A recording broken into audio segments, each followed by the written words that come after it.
ሃሌሉያ ማለት ማለት ነው። ሃሌሉያ ማለት አላህ ማለት ነው። ያ አላህ እንደማለት ነው። እዚህ ጋር ልንስቅ ነው። እስቲ ማስረጃ አምጣ። ትልቅ ላርጉት። ሃሌሉያ ማለት ያ አላህ ማለት ነው የሚል ማስረጃ አምጣ ቶሎ በል። እስልምና በቃ እንደዚህ አይነት ዕቃ የሆነ ሙስሊሞች ሃሌሉያ ለምን አይሉም ነበር? እኛም ጠየቀን። ኧረ እነሱ አንቀን ሃሌሉያ ብለው ያውቁ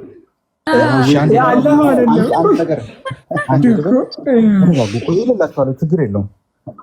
ማስረጃ አምጣ ያለ ሃሌሉያ ማለት አላህ ማለት ነው የሚል ማስረጃ አምጣ። የአላህ ማለት ነው የሚል ማስረጃ ማስረጃ ነው የጠየቅነው። ንገረን አለ። ማስረጃ አምጣ የሚለው ቃል ነው የመጣው። ማስረጃ አምጣ። እሱን ተረት አትንገረን። መልስልኝና ወደዚህ እንሄዳለን። አንተ ማስረጃ አምጣ። የሚለው መጀመሪያ ዶክሳ እሱ ራሱ ይክፈት። ዶክስዬ ቆይ ዶክስ ቆይ እሱ ራሱ ይክፈት። ዋሽቷል። አላህ ማለት ሃሌሉያ ማለት የአላህ ማለት ነው ብሏል። ማስረጃ ያምጣ ቶሎ በል። ሳሚ ሁሴን አሁን ሻዳ ያስይዘዋል ሃሌሉያ ብሎ ሳውንድ ሲል ስለነበረ ከፍሯል። ሲሪየስ በቁም ነገር ከፍሯል።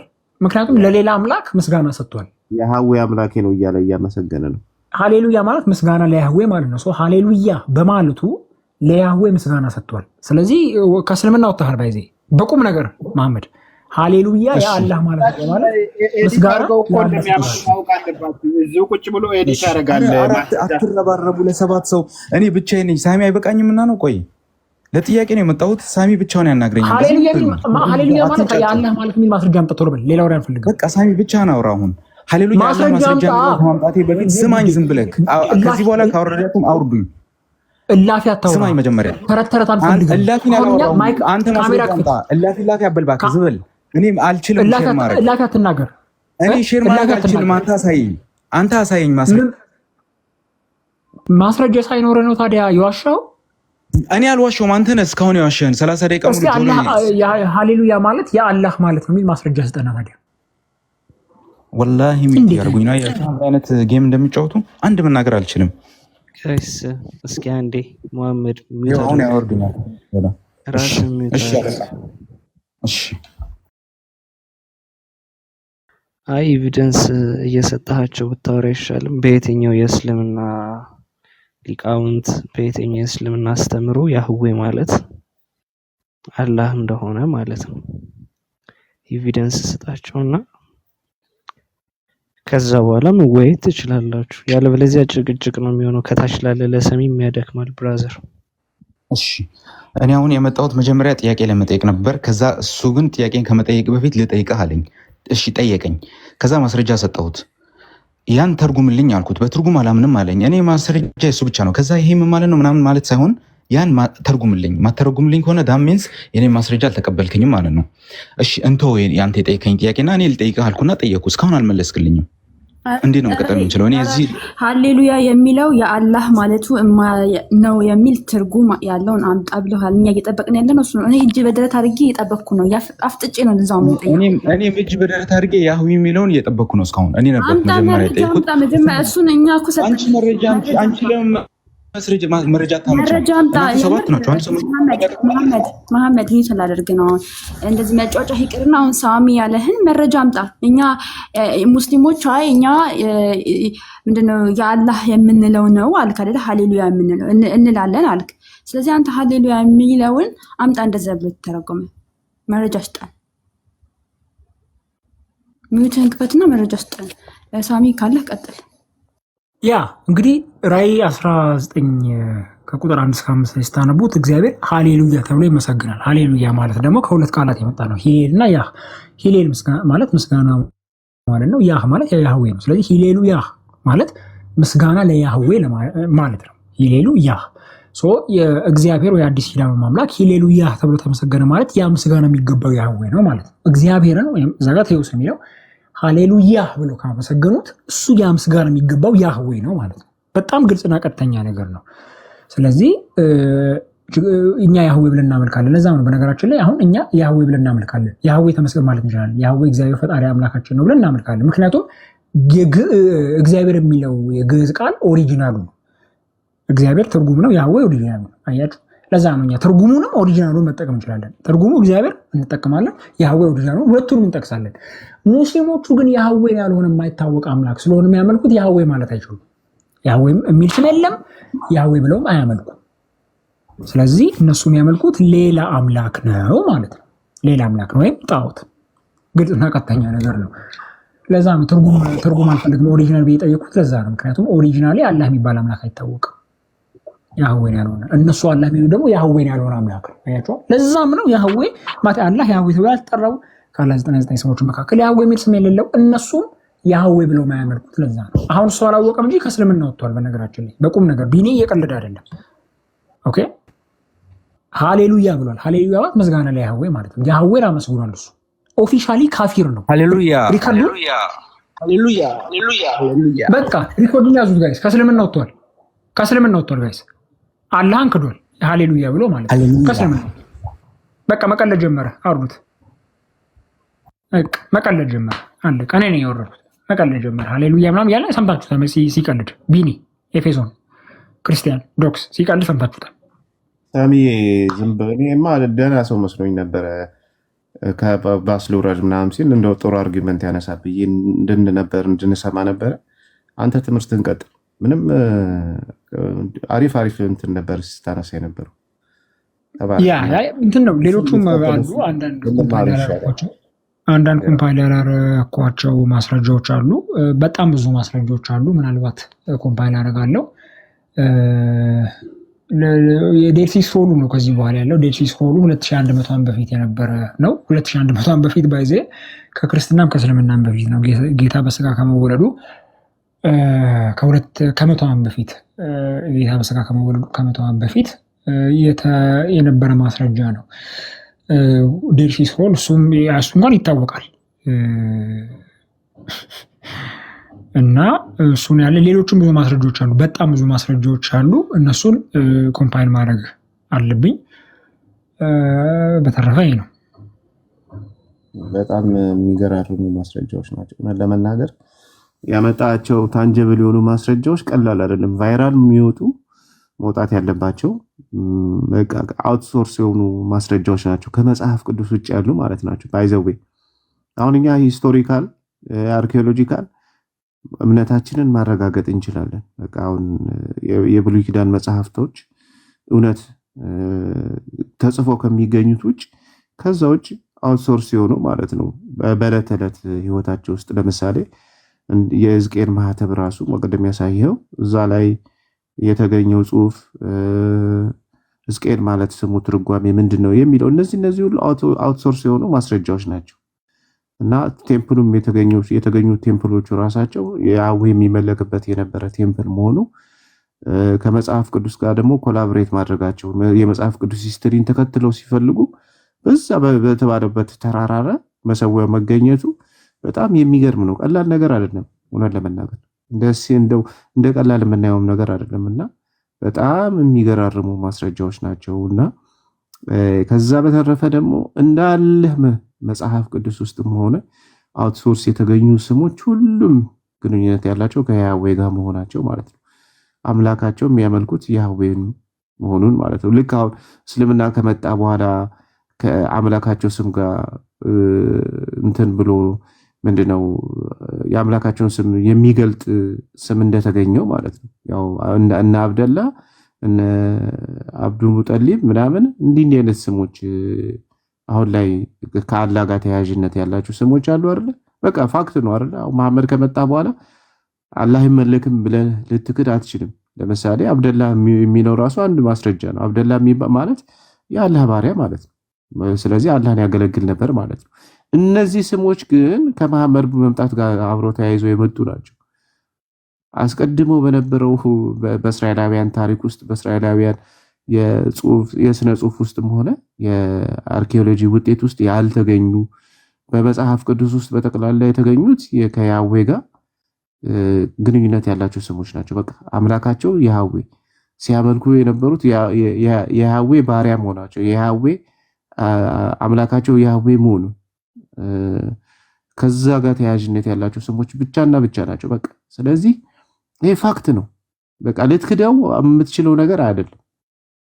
ልትፍቀው የምትችለው ነገር አይደለም። እውነት ነው። እውነትን መቀበል ግድ ነው። መሐመድ ማለት እስልምና ማለት መሐመድና መሐመድ ነው። በቃ ከዛ ምናልባት ዘለል ቢል እስከ አባቱ ነው የሚሄደው ማለት ነው። እሱም አውትሶርስ የሆነ ማስረጃ መገኘቱን አላቅም። ሳሚ አይዶን አብዛኛው ጊዜ የእስልምና ማስረጃ በመጽሐፎቻቸው ነው በቁርአንና በሐዲስ በስተቀር ኢቭን በዛ አረብ አካባቢ ላይ እንደዚህ አይነት አውትሶርስ የሆኑ ማስረጃዎች አርኪኦሎጂካል ውጤቶች ይኑሩ አይኑሩ አላቅም። ብዙ ጊዜ ስለሌሉ ነው። በኮይኖች በምናምንም ስላልተገኘ ነው። ይጀምር ቢኒ በጣዖታውያኑ ዘንድ አብደላህ ምናምን የሚባል ስም ነበር። ምክንያቱም አላህ በጣዖታውያኑ ዘንድ ይመለክ የነበረ ጣዖት ነው። ባለፈው እኮ አይተናል። ሊሰዋው ሲል ምናምን አብደላህ፣ አብዱል ሙጣሊብ እንደዚህ ስሞች ነበሩ እኮ። አላህ ወደ አላህ ጸለየ ምናምን ይላል። ስለዚህ ጣዖታውያን የሳላህን ያመልኩታል። እኛ እኮ አላህ የሚለው ስም በጣዖታውያን አይታወቅም አላለም። በጣዖታውያን ይታወቃል። የማይታወቀው በነቢያትና በሐዋርያት ነው። ጣዖታውያንማ ኦፍኮርስ ያውቁታል። ምክንያቱም ያኔ ሲያመልኩት የነበረው ጣዖት ነው። ምንም ሌላ ነገር እኮ የለውም። ኢንፋክት የእስልምናው አላህና የጣዖታውያኑ አላህ አይለያይም። ጉዳዩ የሽርክ ነው። ያ እነዛኞቹ ከአላህ ጋር ያሸርካሉ፣ እነዚህ ግን አያሻርኩም። ግን ማንነቱ አንድ ነው። ግን ጥያቄው የነቢያትና የሐዋርያት አምላክ አይደለም ነው። ስለዚህ ጣዖታውያን ኦፍኮርስ አላህን ያውቁት ነበር፣ ያመልኩት ነበር። ነቢያትና ሐዋርያት ነው ማያውቁት። እሱም ቢሆን እኮ ሳሚዬ፣ እሱም ቢሆን አውትሶርስ የሆነ ማስረጃ መኖሩን እርግጠኛ አይደለም። ሁሉ ጊዜ ኤክስተርናል ኤቪደንስ፣ ውጫዊ ማስረጃ። እስልምና ሲባል በቃ ውስጣዊ ማስረጃ ብቻ ነው ያላቸው። እሱ ራሱ ነበር ነው የእነሱን ናሬሽን ተከትለን ነው እኮ ያመንነውና እንትን ያለው እንጂ እውነቱን ውሸቱን አልታወቅም። ሰላም ሪች፣ እንዴት ነሽ? ዴልታ ማን ነው? አላህ ሪች፣ እንዴት ነሽ? ሰላም ነው? ሰላም ነኝ። እስቲ ቢኒ ባወራው ላይ ጥያቄ ነበረኝ። እስልምና ማለት መሐመድ ነው ብሎ ነበርና እንደዛ የሚል ማስረጃ አይታለ ማለት እስልምና ማለት ለአንድ አምላክ መገዛት መሆኑ አውቃለሁ። እስልምና ማለት መሐመድ ነው አላልኩም። ከመሐመድ በፊት እስልምና የለም ነው እያልኩ ያለው ትሪች መሐመድ ከመምጣት ጋር ተያይዞ ነው አላህ የሚባለው ስም አምላክ መሆኑን የተገለጠው። ከዛ የዘለለ ታሪካዊ ማስረጃም የለም። እዛ አካባቢ ነው ያለው ነው እያልኩት ያለሁት እንጂ እስልምና በእርግጥ እስልምና ማለት መሐመድ ነው የሚለው ሌላ ትንታኔ ሊኖረው ይችላል። ግን እንደዛ ብዬ አልተናገርኩም አሁን ላይ። እሺ ቢናይ እንደዛ ስትል ስለሰማሁኝ እስልምና ማለት መሐመድ ነው፣ መሐመድ ማለት እስልምና ነው ስትል ስለሰማሁኝ ማለት እንደዛ የሚል ማስረጃ ከየት አምጥተው ነው ብዬ ነው። እሺ ከነብዩ መሐመድ በፊት እስልምና እንትን አላህ የሚባል አምላክ ማለት አላህ የሚል ስም ስለ ባህሪ ምናምን ተውና አላህ የሚል ስም ነበረው ያን ነበረ። በአረብ ምድር ላይ ይመለክ ነበር አይደል? አላህ የሚል እንትን የአላህ የሚል ስም በጣዖታውያን ሳይሆን የክርስቲያኖች ለራሱ አላህ እኮ ነው የሚሉት። ክርስቲያኖችማ ቢኒም ያብራራ ችግር የለም። ክርስቲያኖችማ አይሁዶችም ትርጉም ነው፣ በትርጉም ነው። ያው እንግዲህ አረቢያ ምድር እስካሉ ድረስ ከአረብኛ ቋንቋውን ነው የሚናገሩ ሰው በትርጉም እግዚአብሔር ማቴ አላህ ይላሉ። ልክ አሁን ለምሳሌ ኦሮሞ ክርስቲያኖች በኦሮምኛ ዋቃ ይላሉ። ያ ዋቃ የሚለው ስም ግን በዋቄ ውስጥ የአንድ ጣዖት መጠሪያ ነው። አያችሁ። ስለዚህ ኦሮሞ ክርስቲያኖችም ዋቄ ፈታዎችም ኦሮሞ ዋቄ ፈታዎችም አንድ ቃል ነው የሚጠቀሙት፣ ግን ተደራሲው ይለያያል። አያችሁ። ክርስቲያኖቹ ዋቃ ሲሉ የነቢያትና የሐዋርያትን አምላክ ያህዌን ነው። ኦሮሞቹ ዋቄ ፈታዎቹ ግን ዋቃ ሲሉ ጣዖቱን ነው እያመለከቱ ያሉት። ስለዚህ ትርጉም ስለሆነ ነው። ለዛም ነው ኦሮሞ ክርስቲያኖች ያህዌ ማለት ችግር የለባቸውም። ያህዌ ብለው ያመልካሉ፣ ያህዌ ጸልያሉ፣ ወደ ያህዌ ያመልካሉ። አምላካቸው ያህዌ ነው። ስለዚህ ያህዌ የሚለውን ስም መጠቀም ችግር የለባቸው። እንደዛ አይደለም እኮ ሳሚ፣ እንደዛ አይደለም። ሳሚ አብራች የጀመርኩት ጨርስና ብዬ ነው ቢኒ ከዛ ተቀጣምተ ተባራታለች። ችግር የለም። ስለዚህ ዋቄ ፈታዎቹ ግን ያህዌ ማለት አይችሉም። ምክንያቱም ሌላ አምላክ ነው የሚያመልኩት። ጉዳዩ የትርጉም ሳይሆን የማንነት ነው። አያቸው። ሌላ አምላክ ነው የሚያመልኩት፣ የትርጉም አይደለም። ሌላ ቋንቋ ስለሆነ ሳይሆን ሌላ አምላክ ስለሆነ ማለት ነው። ልክ ላይክዋይዝ ጣዖታውያኑም አላህ ሲሉ ጣዖቱን ነው እያመለከቱ ያሉት። ክርስቲያኖቹ ግን አላህ ሲሉ እያመለክቱ ያሉት ያህዌን ነው። ሁለቱም ትርጉም ስለሆነ የሚጠቀሙት ማለት ነው። አክቹዋሊ ጣዖታውያኑ ትርጉም አይደለም እየተጠቀሙ ያሉት፣ ጣዖታቸው የሚጠሩበት ትክክለኛ ስሙ ነው። ለክርስቲያኖቹ ግን ትርጉም ነው፣ ምክንያቱም የእነሱ አምላክ ያህዌ ስለሆነ ማለት ነው። ስለዚህ ክርስቲያኖቹ አላህ ሲሉ በትርጉም ነው፣ ሙስሊሞቹ ግን አላህ ሲሉ ኦሪጂናል ስሙ ነው፣ ትክክለኛ ስሙ ነው፣ ሌላ አምላክ ነው። እሱ ነው እያልን ያለ ነው። ለዛም ነው ያህዌ ብላችሁ ማታመልኩት። አሁን አንቺ ያህዌ ብትይ አሁን እሱ መሐመድ አላወቅም እንጂ ያህዌ አምላክ ነው ወይም ደግሞ ሃሌሉያ ብትይ ከእስልምና ትወጫለሽ። ምክንያቱም ሌላ አምላክን ስላመለክሽ ማለት ነው። እግዚአብሔር እያልሽ ነው ቤዚክሊ። ይሄ ነው ጠይቂ። ያህዌ ራሱ እኮ አስገኝ በሚለው እንትን ያስኬዳል። ግን እሱ አይደለም ያንን ስም ቆይ ያንን ስም እኔ አሁን እሱ አይደለም ጥያቄ። ያንን ስም አዲስ በነብይ የመጣ አይደለም። ከዛ በፊት አምልኮ የሚገባው ስም ነው ወይ አይደለም ነው የኔ ጥያቄ። ስለ ማንነት ምናምን እሱ ተውና ያንን ስሙ ብቻ ማለት በነብይ መሐመድ የመጣ ስም ነው፣ አላህ በዛ የመጣ እንትን ነው ምናምን ስለምትሉ ከዛ በፊት ስሙ ነው የምልህ። አሁን ስለ ስም እያወራኝ ያለሁኝና አዲስ የመጣ ስም ነው ወይም ከዛ በፊት ተመልከዋል አላህ የሚል ቃል? አንድ ነገር ልንገርሽ።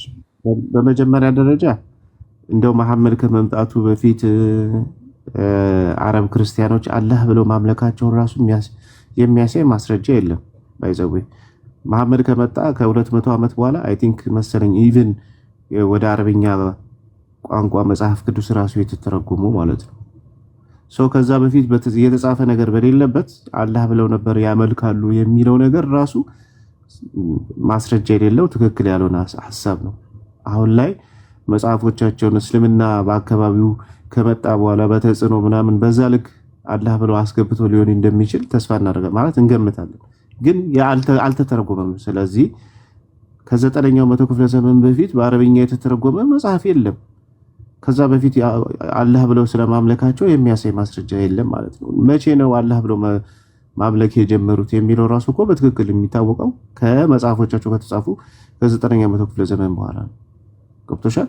መሐመድ ከመጣ ከሁለት ዓመት በኋላ በዛ አካባቢ ደግሞ በኦቶማን ቱርክ በጣም ተጽዕኖ የነበረበት ክርስቲያኖች በጣም በተጽዕኖ ስር በነበሩበት ሰዓት ላይ ነው መጽሐፎቻቸውን የተረጎሙትና ምናልባት ይህን ስም መጠቀም አትችሉም ተብሎ ቋንቋውንም የዛ አካባቢ የነበረውን የሌሎችንም ቋንቋ እያጠፉ ለምሳሌ ግብጽ ላይ አረብኛ አልነበረም ቋንቋቸው። ኮፕት የሚባል ቋንቋ ነበር ሲጠቀሙ የነበሩት። በኮፕት ቋንቋ ነው ሲያመልኩ የነበሩት ማለት ነው እስልምና ከመምጣቱ በፊት። ስለዚህ እነዚህ ሁሉ ነገሮች ያን የሚያሳይ አይደለም። ግን ቢያሳይ እንኳን ቢሆን እንኳን አሁን ሳሚ እንደነገረሽ አላህ ብለው እነሱ ሲያመልኩ የነበሩት ያህዌን ነው ሊትራሊ ማለት ነው። አሁን መሐመድ ይዞት የመጣውን አምላክ አያውቁትም ጭራሽ። እነሱ አብ ወልድ መንፈስ ቅዱስን ክርስቶስን እኮ አላህ ብለው ያመልካሉ አረብ ክርስቲያኖች። ስለዚህ መሐመድ ይዞ የመጣው ላይ ደግሞ ክርስቶስ ኢየሱስን ምን ብሎ እንደሚናገር በግልጽ በሆነ አስተምሮ አለ። ስለዚህ ጭራሽ እንደው ስም እንኳን ቢመሳሰል እንደዛ አይነት ነገር ቢሆን እንኳን አንድ አይነት አምላክ ነው ተብሎ ሊባል አይቻልም። እንደዛ ሊሆን አይችልም። ግን ያን መሐመድ ይዞት የመጣው አምላክ ወይም ደግሞ ገጸ ባህሪ ምናምን እሱ በጣም ታቢያ ነው ሲመለክ የነበረው እንጂ በእውነተኞቹ ያህዌን ያመልኩ የነበሩት ክርስቲያኖች አስቀድሞም ደግሞ ከዛ በፊት የነበሩ የአይሁድ እምነት ተከታዮች ጭራሽ አያውቁትም። ይሄን ስሙ ምንም አያውቁትም ነው እያልኩሽ ያሉት። ስለዚህ እንደዛ ነው። ሌላው ለመጨመሪያ ያህል እሺ ቢኒ ቆይ የአረብ መጽሐፍ ቅዱስ ቆይ አንዴ የአረብ መጽሐፍ ቅዱስ ከእስልምና ከቁርአን በኋላ እንዴት ተጻፈው? ያው አረብኛ መጽሐፍ ቅዱስ 9ኛው መቶ ክፍለ ዘመን ነው መሐመድ ከመጥ እንትን ካለ ከ200 ዓመት በኋላ ነው ወደ አረብኛ የተተረጎመው። እስከዛ ድረስ እኮ የተተረጎመው የአረብኛ መጽሐፍ ቅዱስ ነው ይታወቃል። እሺ ያንን ወረቃ የሚባለው ማለት ነው።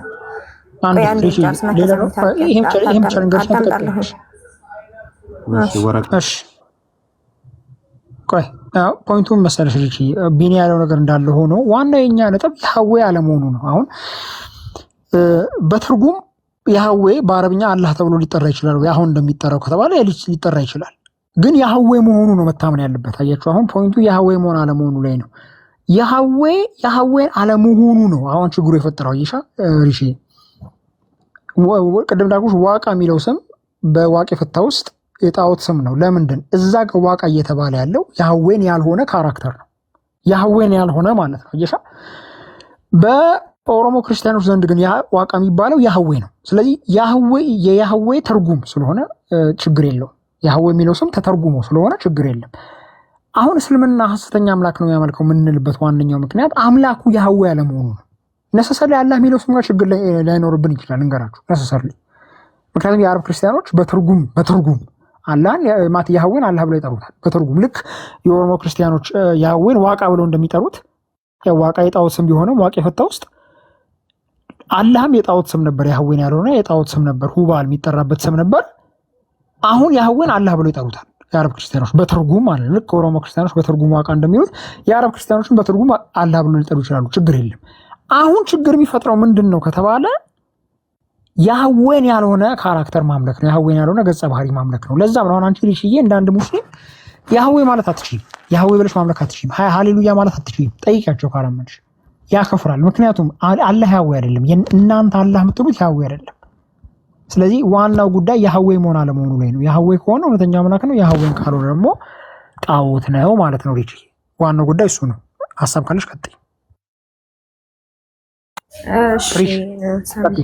እኔ መሀል ላይ ላወራው የነበረ እንትን ነው ማለት እንትን ወረቃ ለራሱ ነብይ መሐመድ እንትን ወህይ ሲወርድላቸው ሲያነጋግራቸው አይ ይሄማ ለሙሳ የተገለጸ እንትን መልአክ ነው ምናምን ሲላቸው ብሎ ነው እንጂ የመለሰላቸው አይ እንደዚህ አይነት ስም እንትን አልተሰበከም ምናምን ብሎ የመለሰለት ነገር የለም። ስለዚህ ወረቃ ለምሳሌ ወረቃ እንትን ነበር አይደለ ከብሉይ ኪዳን ወደ አዲስ ኪዳን ምናምን መጽሐፍትን እንትን የሚተረጉም ነበረ። ግን ያንን አሁን አያቅም ነውና ከዛ በፊት አላህ የሚል እንትን ስም እንዳልተመለከ አያቅም ነውና ምን መሰለሽ ልጅዬ፣ እኛ እስላማዊ ምንጮችን አናምንም። አንድ ገንገርሽ በክርስትና ውስጥ እስላማዊ ምንጮች ከሙስሊሞች ጋር ለመነጋገር እንጂ የምንጠቅሰው ወደ ራሳችን አናመጣውም፣ ወደ ራሳችን እምነት። ስለዚህ እኛ ዋራቃ እንዲህ ብሏልና ብለን ልናምን አንችልም። ፎር ኢንቴንትስ ኤንድ ፐርፖሰስ ዋራቃ የሚባል ሰውላ ላይኖር ይችላል፣ በህልውና ደረጃ ማለት ነው። ስለዚህ እስላማዊ ምንጮች ላይ የተጻፈውን ማንኛውንም ነገር እኛ አንቀበልም። አሁን ገባችሁ? እስልምና ውስጥ ስለሚታመን እናንተ ስለምታምኑት እንጂ የምንቀበለው እንዲህ ብሏልና ብለን ወደ ራሳችን እምነት አንወስደውም። በነገራችን ላይ ምናልባት አርኪኦሎጂካል ኤቪደንስ ከተገኘ አለን። ግን ኢቭን አርኪኦሎጂካል ኤቪደንስ ቢገኝ ራሱ የሚገርምሽ በቃ እንዲህ ተብሎ ይታመን ነበር እናለን እንጂ እኛም እንዲህ ማመን አለብን ብለን አናምንም። ምክንያቱም የጣዖት እምነት ስለሆነ ማለት ነው፣ ከጌታችን ከኢየሱስ ክርስቶስ ትምህርት ውጪ ስለሆነ አንቀበለው። ስለዚህ አይደለም ያውም አርኪኦሎጂካል ማስረጃ ተገኝቶለት ኤክስተርናል ማስረጃ መጥቶለት ራሱ ማለት ነው ስለ ጣዖት እምነት የሚያወራ ከሆነ የሚጋጭ ነገር ከሆነ አንቀበለውም። ምንም አይነት ውጭ ኤቪደንስ ከሌለውና ዝም ብሎ የእስልምና መጽሐፍ ላይ ከተጻፈ ደግሞ ቶታልኛ አናምነውም። አሁን ዋራቃ እንዲህ ብሏልና ብለን ክርስቲያናዊውን እምነታችንን ተጽዕኖ እንዲያደርግ አንፈቅድም። ሪችዬ ዋራቃ እስልምና ውስጥ ምን ነገር ሊባል ይችላል? ከእናንተ ጋር ከሙስሊሞች ጋር ለመነጋገር እንጂ የምንጠቅሰው ወደ ራሳችን አምጥተን እንዲህ ይላልና ብለን የእኛን እምነት ኢምፓክት እንዲያደርግ የእኛን እምነት ተጽዕኖ እንዲያደርግ አናደርግም። ሊል ይችላል ዋራቃ ወይም ደግሞ መጽሐፉ ላይ ዋራቃ እንዲህ አለ ሊል ይችላል። ኢብን ሰዓድ አልጠበቃት ላይ ኢብን ሂሻም ላይ እንደዛ ሊል ይችላል። ግን እኛ ወደ ክርስትና አውጥተን እንዲህ ብሏልና ብለን የእኛን እምነት ተጽዕኖ እንዲያደርግበት አንልም። ምክንያቱም ቶታል የእስልምናውን ጠቅላላ ሲስተሙን ነው ማንቀበለው። ተረዳሽኝ? ሪሽዬ በቃ ጨርሻለሁ ሀሳባችሁ። ግን እሺ ሪሽዬ የምነግርሽ አንቺ በጣም ጥሩ ልጅ ነሽ። ባይዜ ሪች ማለት ነው። እኔ ከእሷ ጋር ስንወያይ እንደዚህ እላፊ ምናምን ተናግሬያት አንዴ ይመስለኛል እንደ ሌሎቹ መስላኝ ነው እና ትንሽ ሶሪ እሷን አልተናገርኩም፣ ያው መሐመድን የተናገርኩት ግን ትንሽ አዘነች ቆይቷል እና ከዛ ወዲህ በሰላም ነው ማናገራት። የምትሳደብ ልጅ አይደለችም ምናምን በሰላም ነው የምታዋራው። የምር ደግሞ ስትጠይቅ ጥያቄ የሆነባትን ነገር ነው የምትጠይቀና ሪችን ስታዋሯት ምናምን ጸልዩላት፣ ባይዜ የምሬን ነው ምናምን ጸልዩላት ወደ ጌታ እንድትመጣ ፕላስ ደግሞ ስታዋሯት በጥያቄ በቃ በጥንቃቄ ኬር አዋሯት ለማለት ነው። ተባረኪ። ኦኬ ጥያቄ አጋጣሚ ዛሬ ቤተክርስቲያን አካባቢ አንድ ከሰማሁት ነገር አንጻር ጥያቄ ልጠይቅ ነበር እና አሁን ሶስት አምላክ ነው ስላሴ አንድ አምላክ ነው፣ ወልድም መንፈስ ቅዱስም አብም የአካል ወይም የስራ ልዩነት እንጂ የድርሻ ልዩነት እንጂ በአምላክ አንድ ናቸው ነው የክርስትና እምነትና እና ጸሎትም ስግደትም ለአንድ አምላክ ተብሎ ነው የሚሰገደው። ለተለያየ ለሶስት አምላክ አይሰገድም አይደለም? Yes. አዎ። ኦኬ ምንም በቃ ለኢየሱስ ለአብም የተለየ ስግደት ለመንፈስ ቅዱስ የተለየ ስግደት ወይም ጸሎት የለም ማለት ነው? የለም። ለአንድ አምላክ ነው የምናቀርበው። ለአንዱ አምላክ ነው ጸሎት የምናቀርበው። ማማ ይቀጥ ፕሊስ፣ እኔ ስራ ልሰራ ነው። ቀጥሉ አንዳንዱ። ኦኬ አሁን በቤተክርስቲያን የሰማሁት ግን ለወልድ ምስጋና ይገባው፣ ለመንፈስ ቅዱስ ምስጋና ይገባው፣ ለአብ ምስጋና ይገባው የሚል እንትን ነው ጸሎት ነው የሰማሁትና ለእያንዳንዳቸው ጸሎት ማድረስ ነገር አለና እንዴት ነው ነገር እስቲ ልታብራሪኝ ትችያለሽ? ልክ እኮ ነው። አካል የስም ሶስትነትና የአካል ሶስትነት እንዳለ እናምናለን። በሶስቱም አካል ውስጥ ደግሞ ያለው አንዱ መለኮት ነው። ለወልድ ምስጋና ይገባል፣ ለአብ ምስጋና ይገባል፣ ለመንፈስ ቅዱስ ምስጋና ይገባል። ልክ ማቴዎስ ወንጌል ምዕራፍ 20:28 ላይ የሰው ልጆችን የሥላሴ ልጅነትን ስትሰጧቸው በማ ስም ነው ስጧቸው ያለው? በአብ በወልድ በመንፈስ ቅዱስም እያጠመቃችኋቸው ደቀ መዛሙርት ያድርጓቸው አለ። ሶስቱን አካል ጠቅሶ ስም ሲል ግን አንድ በሶስቱ አካል ውስጥ ያለ መለኮት አንድ እንደሆነ እዛው ነገረን። በአብ በወልድ በመንፈስ ቅዱስም እያጠመቃችኋቸው ደቀ መዛሙርት ያድርጓቸው፣ እነሆ እኔ እስከ ዓለም ፍጻሜ ድረስ አብሬያችሁ ነኝ አለ። ኦኬ በዚህ በአብ በወልድ በመንፈስ ቅዱስም የሰው ልጆች ድህነትን ያገኛሉ። ይህ በሶስቱ አካል ተገልጦ የሚኖረው መለኮት ደግሞ እስከ ዓለም ፍጻሜ ድረስ አብሬያችሁ ነኝ ብሎ ሲናገር እንመለከታለን። ስለዚህ ለአብ ምስጋና ይገባል፣ ለወልድ ምስጋና ይገባል፣ ለመንፈስ ቅዱስ ምስጋና ይገባል ሲባል አካልን እየተጠራ እንጂ ሶስት አምላክ አለ እየተባለ አይደለም። በሶስቱ አካል ውስጥ አንዱ መለኮት ስለሆነ ያለው። ኦኬ ያው ማንኛውም ሰው አምልኮ ሲፈጽም ለአንዱ ብቻ መፈጸም ይችላል። ኖርማሊ ለሶስቱም የመፈጸም ግዴታ አለበት ወይስ ለአንዱ ብቻ? ማለት ከስላሴ አንፃር ለምሳሌ እኔ ኢየሱስ ክርስቶስ ብቻ ነው አምላኬ ብዬ ስናገር አብንና መንፈስ ቅዱስን እየለየዋቸው አይደለም። ከስላሴ አንፃር ማለት ነው። ለምሳሌ እውነተኛ አምላክ የሆንከውን አንተን ብቻ ያውቁ ዘንድ ይህች የዘላለም ሕይወት ናት ይላል ዮሐንስ ወንጌል 17:3 ላይ። ኢየሱስ ክርስቶስ እውነተኛ አምላክ አይደለም ማለት ነው? አይደለም፣ እንደዛ አይደለም። ከራሱ ህላዌ ጋር አይደለም እያነጻጸረ ያለው፣ ከራሱና ከመንፈስ ቅዱስ ጋር ሳይሆን እያነጻጸረ ያለው ምድራዊ ከሆኑት ጣዖታት ምናምን ለይቶ እውነተኛ የሆንክ ብሎ ሲለየው እንመለከታለን። ልክ እንደዚሁ አብን በተባለበት ቅጽበት ደግሞ ይሁዳ መልእክት ምዕራፍ 1:3 ላይ የእውነተኛ ብቻውን የሆነ እውነተኛ ገዢ የጌቶች ጌታ ንጉስ ብሎ ያስቀምጠዋል ክርስቶስ ነው። አብ እውነተኛ ሲባል ወልድም እውነተኛ እየተባለ ነው። በዮሐንስ ወንጌል ምዕራፍ 16:15 ላይ የአብ ያለው ሁሉ የእኔ ነው ብሏል። የአብ ሁሉ የወልድ ነው። ለአብ የሚቀርበው አምልኮ ሁሉ ለወልድም ነው። ለወልድ የሚቀርበው አምልኮት ሁሉ ለአብም ነው። ለምን? ዮሐንስ ወንጌል ምዕራፍ 14:9 ጀምሮ ጌታችን ራሱ ለፊልጶስ ምን ብሎታል? አብ በእኔ እንዳለ እኔ በአብ እንዳለው አታውቅምን ብሎታል። ኦኬ ለአብ አምልኮ ስትፈጽም በአብ ውስጥ ላለው ለአንዱ መለኮት ነው አምልኮትን እየፈጸምክ ያለው። ይህ መለኮት ደግሞ የአብም የወልድም የመንፈስ ቅዱስም ነው። ኦኬ እንደ አማራጭ አሁን ለምሳሌ እኔ መንፈስ ቅዱስን ብቻ መንፈስ ቅዱስ ብቻ መጸለይ ብችል ኖርማሊ አብና ኢየሱስን ኦልሬዲ ስጠይቅም ስለምንም ስሰግድም ለመንፈስ ቅዱስ ነው ብዬ ብል በተዘዋዋሪ ሁሉንም አገኛለሁ ነው? በሚገባ ለምሳሌ እኔ ጌታዬ መድኃኒቴ ኢየሱስ ክርስቶስ አምላክ ነው ብዬ ስል አብና መንፈስ ቅዱስ አምላክ አይደሉም እያልኩ እንዳልሆነ ልትረዳ ይገባል። ኦኬ ግን አሁን ኢየሱስ ሲናገር የአባቴን ፍቃድ እንጂ የኔን አይደለም የሚል ንግግር አለው እና አብዛኛውን አብን ላይ ትኩረት አድርጎ አብን የሱን ፍቃድ መሙላት ነው ያለብን ይላል እና እንዴት ነው እሱ ነገር? የአባቴን ፍቃድ ልፈጽም መጣሁ እንጂ የራሴን አይደለም ብሎ አይደለም። እሱ ሳይሆን እሱ ራሱን የቻለ ነው። እሱ ራሱ ታዛዥ እንደሆነና የአባቱን ፍቃድ እንደሚፈጽም ነው ኢየሱስ እየተናገረ ያለበት ነው። ከዛ ባለፈ ግን ምኑ ራሱ የአባቴን ፍቃድ የሚያደርግ እንጂ ጌታዌ ጌታዌ የሚለኝ መንግስተ ሰማያት የሚገባ አይደለም ያለበት ንግግር አለ። አሁን እሱም የአባቴን ፍቃድ ነው ፈጽሞ ብለዋል በንግግሩ። ከዛ ባለፈ ደግሞ ምእመኑም የአባቱን ፍቃድ እንዲያደርግ በቃ አንድ ነገር ላይ አብ የሚባለውን እንትም ላይ በአንድ እንዲወሰንና የእሱን ፍቃድ እንዲፈጽም ነው የተናገረበት አለና እሱ እንዴት ነው ታስታርቅ ትምት?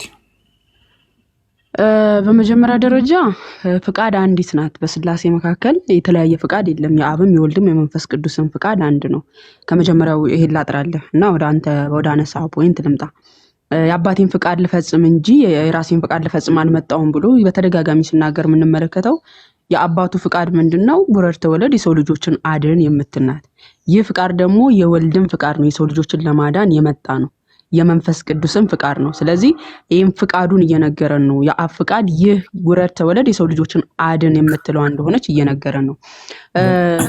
ቅድም ግን ስትናገር የአባቴን ፍቃድ የሚያደርግ እንጂ አይ እዚህ ጋር አሁን ካልሽው ነገር ጋር ኢየሱስ ያንተ ፍቃድ ይሁን እንጂ እያለ ፍቃዱ የእሱ እንዳልሆነ እኔ እንደውም አድነኛው ለምሳሌ የመሞቱ ሂደት ላይ እሱ ፍቃደኛ ሮዲ መዳን እንደሚፈልግ እና መሞት እንደማይፈልግና ግን ያንተ ፍቃድ ከሆነ እሺ ይሁን አይነት ነገር ብሎ ነው እንጂ እሱ ፍቃድ እንደሌለው ነው። እዛ ጋር እኔ እንደምረዳው ቀርታና አይደለም። ጠዋት ስመልስ ነበረ ባይዘው አንድምታ ትርጓሜንም አውጥቼ እንትን እያልኩ ነበረ። ግን ልድገምልህ አንዴ ጠብቀኝ ልከፍትልህ ማለት ነው። ክርስቶስ ኢየሱስ ረቡኒ እንደሆነ መምህርና ጌታ ትሉኛላችሁ እንዲሁም ነኝና ብሏል አይደል? በዮሐንስ ወንጌል ምዕራፍ 13 ላይ ጌታችን ኢየሱስ መምህራችን ነው። መምህር ደግሞ አርያ ነው፣ ሊያስተምር የመጣ ነው። አብነታችንም ጭምር ነው። የሰው ልጆች ሊያደርጉ የሚገባቸውን ነገሮች ጌታ ኢየሱስ በምሳሌ በደንብ አሳይቶናል፣ ከሚገባ በላይ ማለት ነው። ታዲያ ክርስቶስ ኢየሱስ ለምንድን ነው እንደዚህ ያለው? ለምሳሌ አባቴ ሆይ ቢቻልስ ይህች ጽዋ ከእኔ ትለፍ፣ ነገር ግን አንተ እንደምትወድ ይሁን እንጂ እኔ እንደምወደው አይሆን ይላልና ይህ አሁን ከፍቃድ ጋር ተነስቶ ከሆነ አይደለም። ቅዱስ ዮሐንስ አፈወርቅ ይህንንም ሲያብራራ ኢየሱስ ክርስቶስ አርያችን አብነታችን እንደመሆኑ ኢየሱስ ክርስቶስ መጸለዩ ላመኑበት ምዕመናን አብነት አርያ ለመሆን ነው። እሱም አለ ይህች ጽዋ ከኔ ትለፍ ብሎ እንደጸለየ እኛ ምዕመናንም አቤቱ ወደ ፈተና አታግባን ብለው እንዲጸልዩ እርሱ አንተ እንደምትወደው ይሁን እንጂ እኔ እንደምወደው አይሁን ብሎ እንደጸለየ እኛም ፍቃድህ በሰማይ እንደሆነች እንዲሁ በምድር ትሁን እያን እንጸልይ ዘንድ ነው። ምክንያቱም አርያችን ነው። በማቴዎስ ወንጌል ምዕራፍ 11 ቁጥር 28 ላይ ጌታችን ኢየሱስ እኔ በልቤ ትሁት ነኝና ትሁታን ሁኑ ከእኔም ተማሩ ብሎናል። ጌታችን ረቡኒ ተብሏል፣ መምህራችን ነው። ጌታችን ለአርያ ሊሆነንም ጭምር ነው። ቤዛም ሊሆነን የመጣው እንዲሁም ምሳሌ ሆኖ እኛን ሊያስተምርም የመጣ ነው። ስለዚህ ለምንድን ነው ጌታችን ቃል የተናገረው ሲል ሌላ ፍቃድ ኖሮት ሳይሆን ክርስቶስ መጸለዩ ላመኑበት ምዕመናን አብነት አርያ ምሳሌ ማለት ነው ለመሆን ነው። እርሱ ይህች ጽዋ ከእኔ ትለፍ ብሎ እንደጸለየ ምዕመናንም አቤቱ ወደ ፈተና አታግባን ብለው እንዲጸልዩ እርሱ አንተ እንደምትወደው ይሁን እንጂ እኛ አቡነ ዘበሰማያት ስንል ምን እንላለን?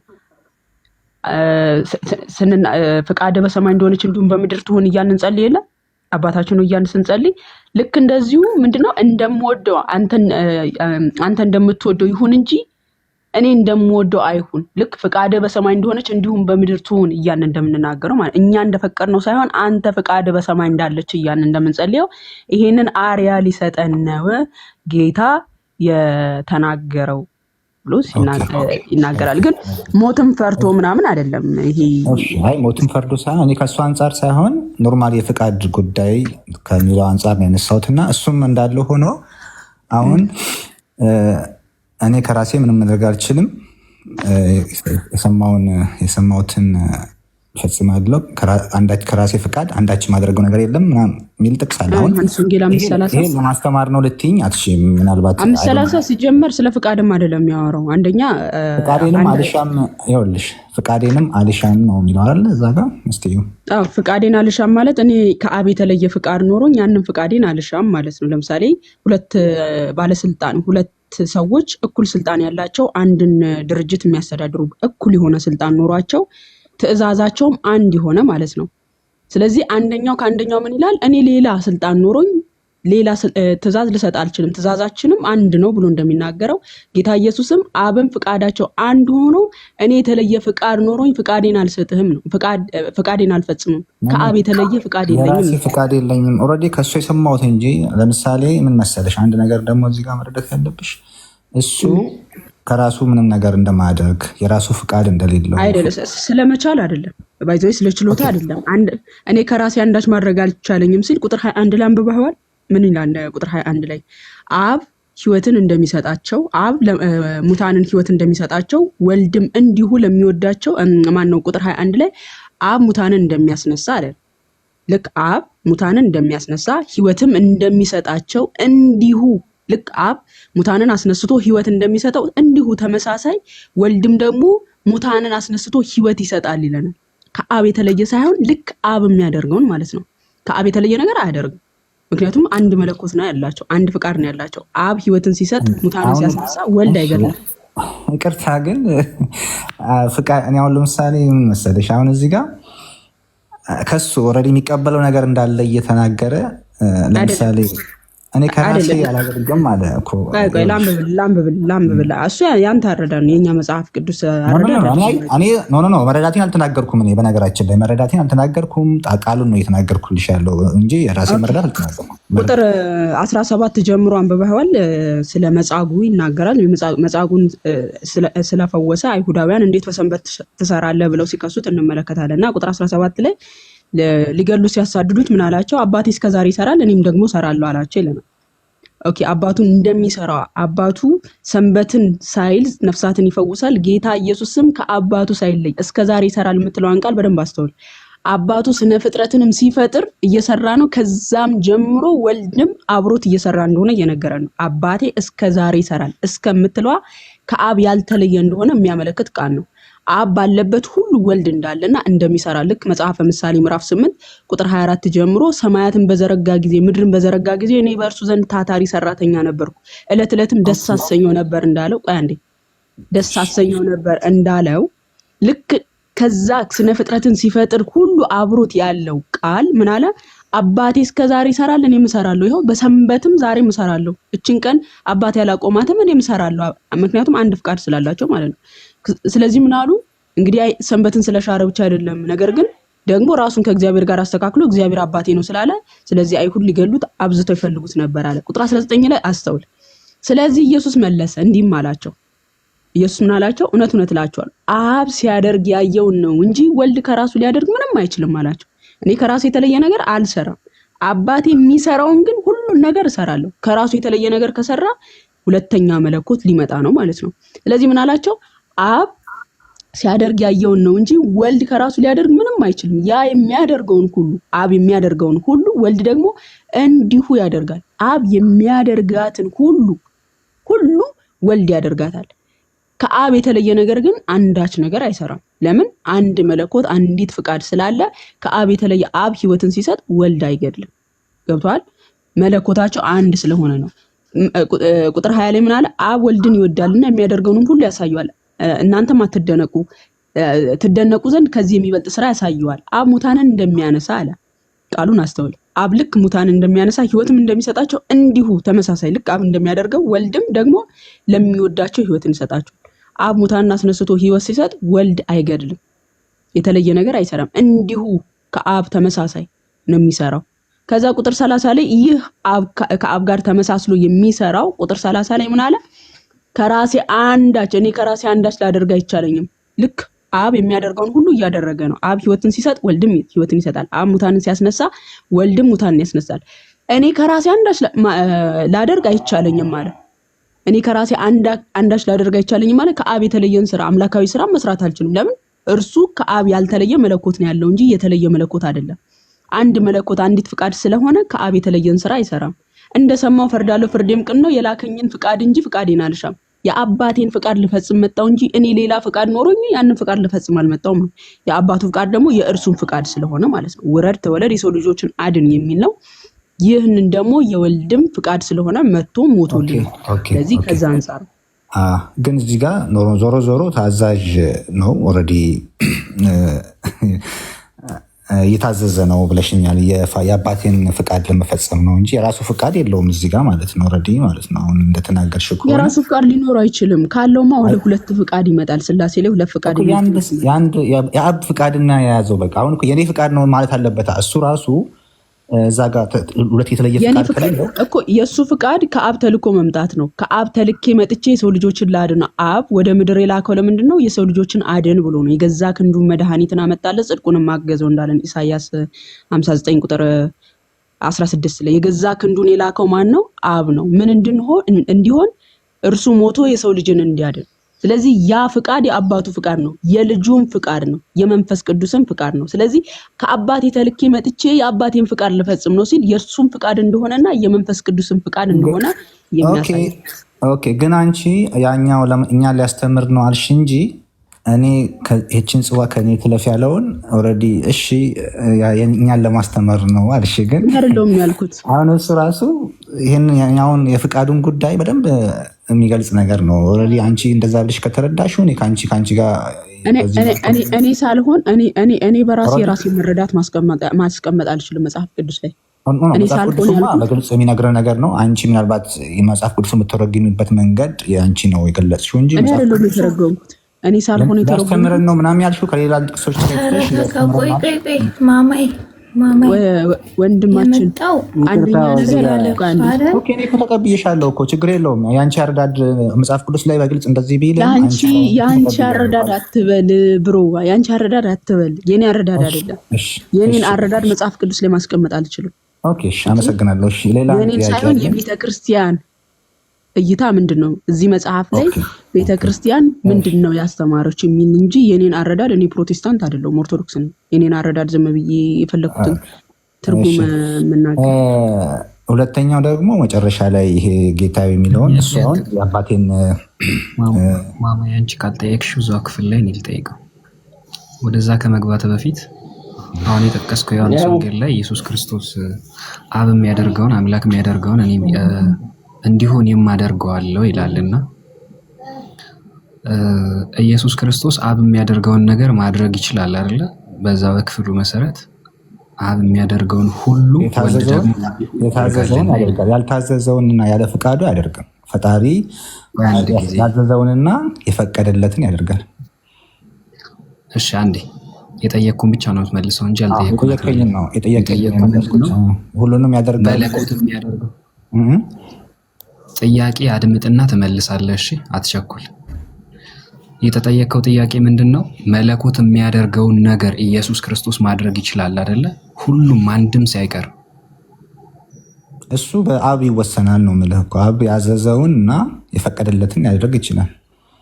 ማን ነው እንደዛ ያለው? እዛ ክፍል ላይ እኮ ለምሳሌ ዮሐንስ 16 ምንም ነገር ማድረግ አልችልም የአባቴን ፍቃድ እንጂ ራሴን ፍቃድ አልሻም። ይሄ ግልጽ አማርኛ ነው። ከዚህ ውጭ ሌላ እኔ ራሴ የኔ ማብራሪያም ራሱ አያስፈልግህም ማለት የኔ መልስ አያስፈልግህም። እዛ ጋር አንድ ጊዜ ታደምጣለህ ማለት ጆሮ ካለ መጀመሪያ አድምጥ፣ የምትጠየቀው መልስ። ያንተ ማይንድ ሴት አይደለም የጠየቅኩ።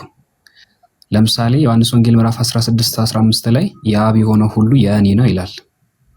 የአብ የሆነው ሁሉ የእኔ ነው ማለት የአብ ፈቃድም የእኔ ነው ማለት ነው። የአብ የተወሰነ ነገሩ የእኔ ነው ሳይሆን ያለው በምልአት የአብ የሆነው ሁሉ ይላል የእኔ ነው ይላል። ስለዚህ የአብ ፈቃድ የኢየሱስም ነው አይደለ? የትኛው ፈቃድ? ሁሉ ነው የሚለው የእኔ ነው ማለት እሱ እኮ የሀሳብና የዓላማ አንድ አይነት ካልሆነ በስተቀር ለምሳሌ ማን ያለው እንደዛ በቃ ሲመለስልህ ሚዩት አድርገህ ምንም ኮንክሉዥን ሳትሰራ ታደምጣለህ። አንተ ይዘህ የመጣኸው ሙግት ነው። እኔ እኮ ሙግት አይደለም። ይኸውልህ ታዛዥ ነው እሱ የሚለውን ጥቅስ በግልጽ ሰው ሲያወራ አንድ ጊዜ አድምጥ ተባልክ አይደለ? ሙግት ነው እያቀረብክ ያለው። አድምጥ አልነ። እሺ ብለህ ማይክህን ትይዛለህ። ካልሆነ ደግሞ ታች ሆነ ትሰማለህ። እና አንተ የሙስሊም ማይንድ ሴት ይዘህ መተህ አዲስ አካውንት ከፍተህ ክርስቲያን መስሎ መጠየቅ ይሄ ፌር አይደለም። ሲጀመር ማይንድ ሴትን አስተካክል። እዛ ክፍል ላይ በሚገባ አስረድታለች። ኢየሱስ ክርስቶስ ከአብ የተለየ ፈቃድ የለውም። ስለዚህ ከአብ የተለየ ፈቃድ ስለሌለው የአብ ፈቃድ ምንድነው? ዮሐንስ ወንጌል ምዕራፍ 6 ቁጥር 40 ላይ እርሱ በላከው በኢየሱስ ክርስቶስ ማመን ነው። በእርሱ በልጁ አምኖ ደግሞ የዘላለም ሕይወት ማግኘት ነው።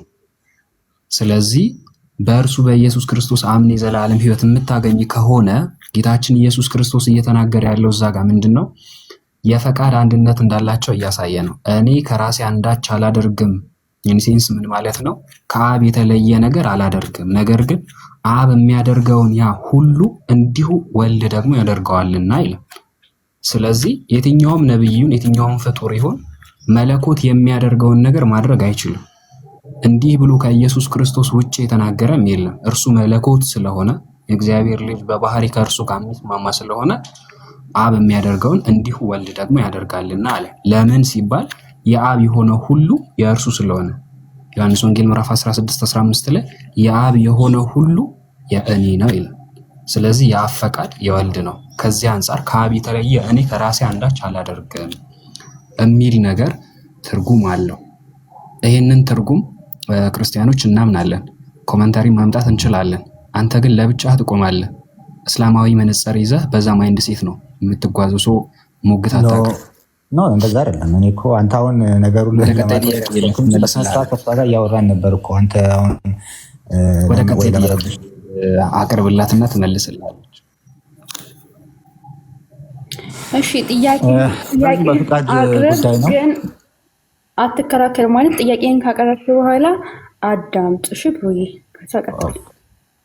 ያ ገብቶኛል። ክርክር ታመጡት ከሆነ ወደ ክርክር የሚመጣ ምናምን ከሆነ ልክ እንዳንተ ያብራራ አባት አምጣ የሚል ጥያቄ ሀሳቤን ገልጻለሁ እኮ አየሽ። ኖ ክርክር አልፈልግም። እያወራች አታውራ እንጂ ምንድነው እንዴ? እያወራች አፋፋናት ብላት አንዴ አዳምጣት ብያለሁ እኮ ማማዬን አሁን እያወራች አይደለ? ከዛ አዳምጣት። እኔ የሆነን ቁርአን አንብቤ በራሴ መተርጎም እችላለሁ። ያዕቆብ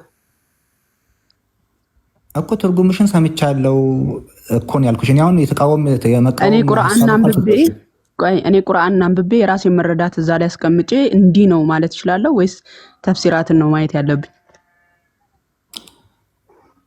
ኦኬ አንቺ ከተፍሲራት እኮ ገብቶኛል። ልልሽም የፈለኩት ቅድም ቃሉ በግልጽ የራሴን ፍቃድ አልሻም ቢልም አንቺ የራስሽን ማብራሪያ ሰጥተሽኛል። የራስሽን ማብራሪያ ማለት ኦልሬዲ ተፍሲር እንደ ተፍሲር አይነት ነገር ከሆነ ጥሩ ተፍሲር ሰጥተሽኛል ብዬ ነው እኮ ነው አንድምታ እኮ ነው ያነበብኩል።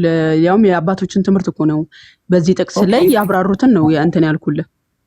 እኔም እኮ ለማለት የፈለኩት እንደዛ ነው። ጥቅሱ በግልጽ እንደዚህ ቢልም ኦልሬዲ አንቺ የተናገርሽው ማብራሪያሽን አስቀምጥሻል። ኦኬ እሱ ያንተ እይታ ነው። ያንተ አረዳድ ነው። እሱ ያንተን አረዳድ መጽሐፍ ቅዱስ ላይ ምንም አይሰራም ነው። መንፈስ ቅዱስ የገለጠላቸው መንፈስ ቅዱስ ያስተማራቸው አባቶቻችን ይህ ጥቅስ ምክንያቱም ክርስቶስ ኢየሱስ ምንም የሚሻ አይደለም። ቅዱስ ዮሐንስ አፈወርቅ እንደውም እንዲህ ይላል፣ ሰው እንኳን ክፉና ደጉን ለይቶ ይለያል፣ በራሱ ይችላል አይደለም አምላክ ማለት ነው። አንዳች ከራሴ ማድረግ አይቻለኝም ሲል ስለ ችሎታ አይደለም። ሰው እንኳን ክፉና ደጉን ይለያል በራሱ ስለ ችሎታ ሳይሆን ከአብ የተለየን ስራ አልሰራም ሲል ነው ብሎ እሱም ያብራራዋል። ቅዱስ ባስልዮስም ሃይማኖተ አበው ምዕራፍ 30 ቁጥር 30 ጀምሮ ቁጥር 33 ላይ ነው። እዛ ላይም ቅዱስ ባስልዮስም እንደዛ ያብራራል። እኔ ከራሴ አንዳች ማድረግ አይቻለኝ የላከኝን ፍቃድ እንጂ ፍቃዴን አልሻም ሲል የአባቱ ፍቃድ ውረድ ተወለድ የሚል ነው። ዮሐንስ ወንጌል ምዕራፍ 6 ቁጥር 40 ላይ ባለው መሰረት የሰው ልጅ የዘላለምን ሕይወት የሚያየው ልጅን አይቶ በክርስቶስ ኢየሱስ ነው፣ በአብ ልጅ ማለት ነው። ስለዚህ የአባቱ ፍቃድ ምንድነው? ውረድ ተወለድ የሰው ልጆችን አድን ነው። የዚህ ፍቃድ ደግሞ የወልድም ነው የመንፈስ ቅዱስም ነው። ስለዚህ እኔ ሌላ ፍቃድ ኖሮኝ ያንን ፍቃዴን አልነግራችሁም ወይም አላደርግም ከእርሱ የተለየ ፍቃድ የለኝም ሲል ሲያጠይቅ ነው ብለናል። ያንተን እይታ ኪስ ትይዘዋለህ ወንድማችን፣ መጽሐፍ ቅዱስ ላይ ምንም ስለማያደርግ ያው የመጽሐፍ ቅዱሳችን አንድምታ ትርጓሜን አሳየን።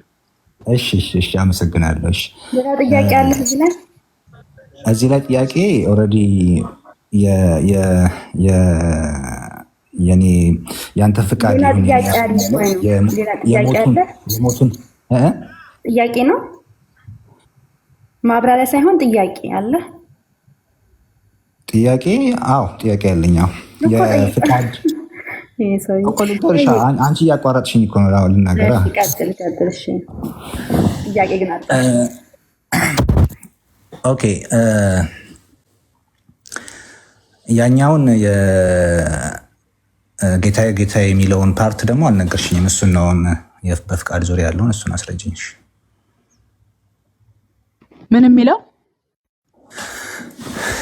እሱ የአባቴ ማን ነው ሲጸልይ ወይም ሲጾም ማን ነው ሲሰግድ ለአብ ነው የሚሰግደው እና እሱ ደግሞ እኛን ለማስተማር ነው ብለሽኝ ነበርና ጌታዬ ጌታዬ የሚሉኝ መንግስት ሰማያት የሚገቡ አይደለም የአባቴን ፍቃድ እንጂ የሚያደርጉ የሚለውን ጥቅስ በደንብ እንትን አላልኩትም። እሱን ነገር እስኪ ይኸው አደበላለከው። የጌታዬ ጌታዬ የሚሉ ሲሰግድ ምናምን እዛ ጋር ሲሰግድ ምናምን አይልም።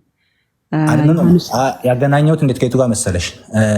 እሱ ይሰግድ ነበራል ለአብ ይሰግድ ሲጸልይ ያደረ ሌሊቱ ሙሉ አንቺ ታስተካክዪዋለሽ ጥቅሱን። እሱ ከምን አንጻር ቆይ እሱ ሲጀመር ከዚህ ጥቅስ ጋር አይገናኝም። አንተ ያንተ ጥያቄ ማቴዎስ ከፍቃድ ጋር የአባቴን ፍቃድ የሚሞላ ነው ብሏል። ስለ ፍቃድ እኮ ነገርን።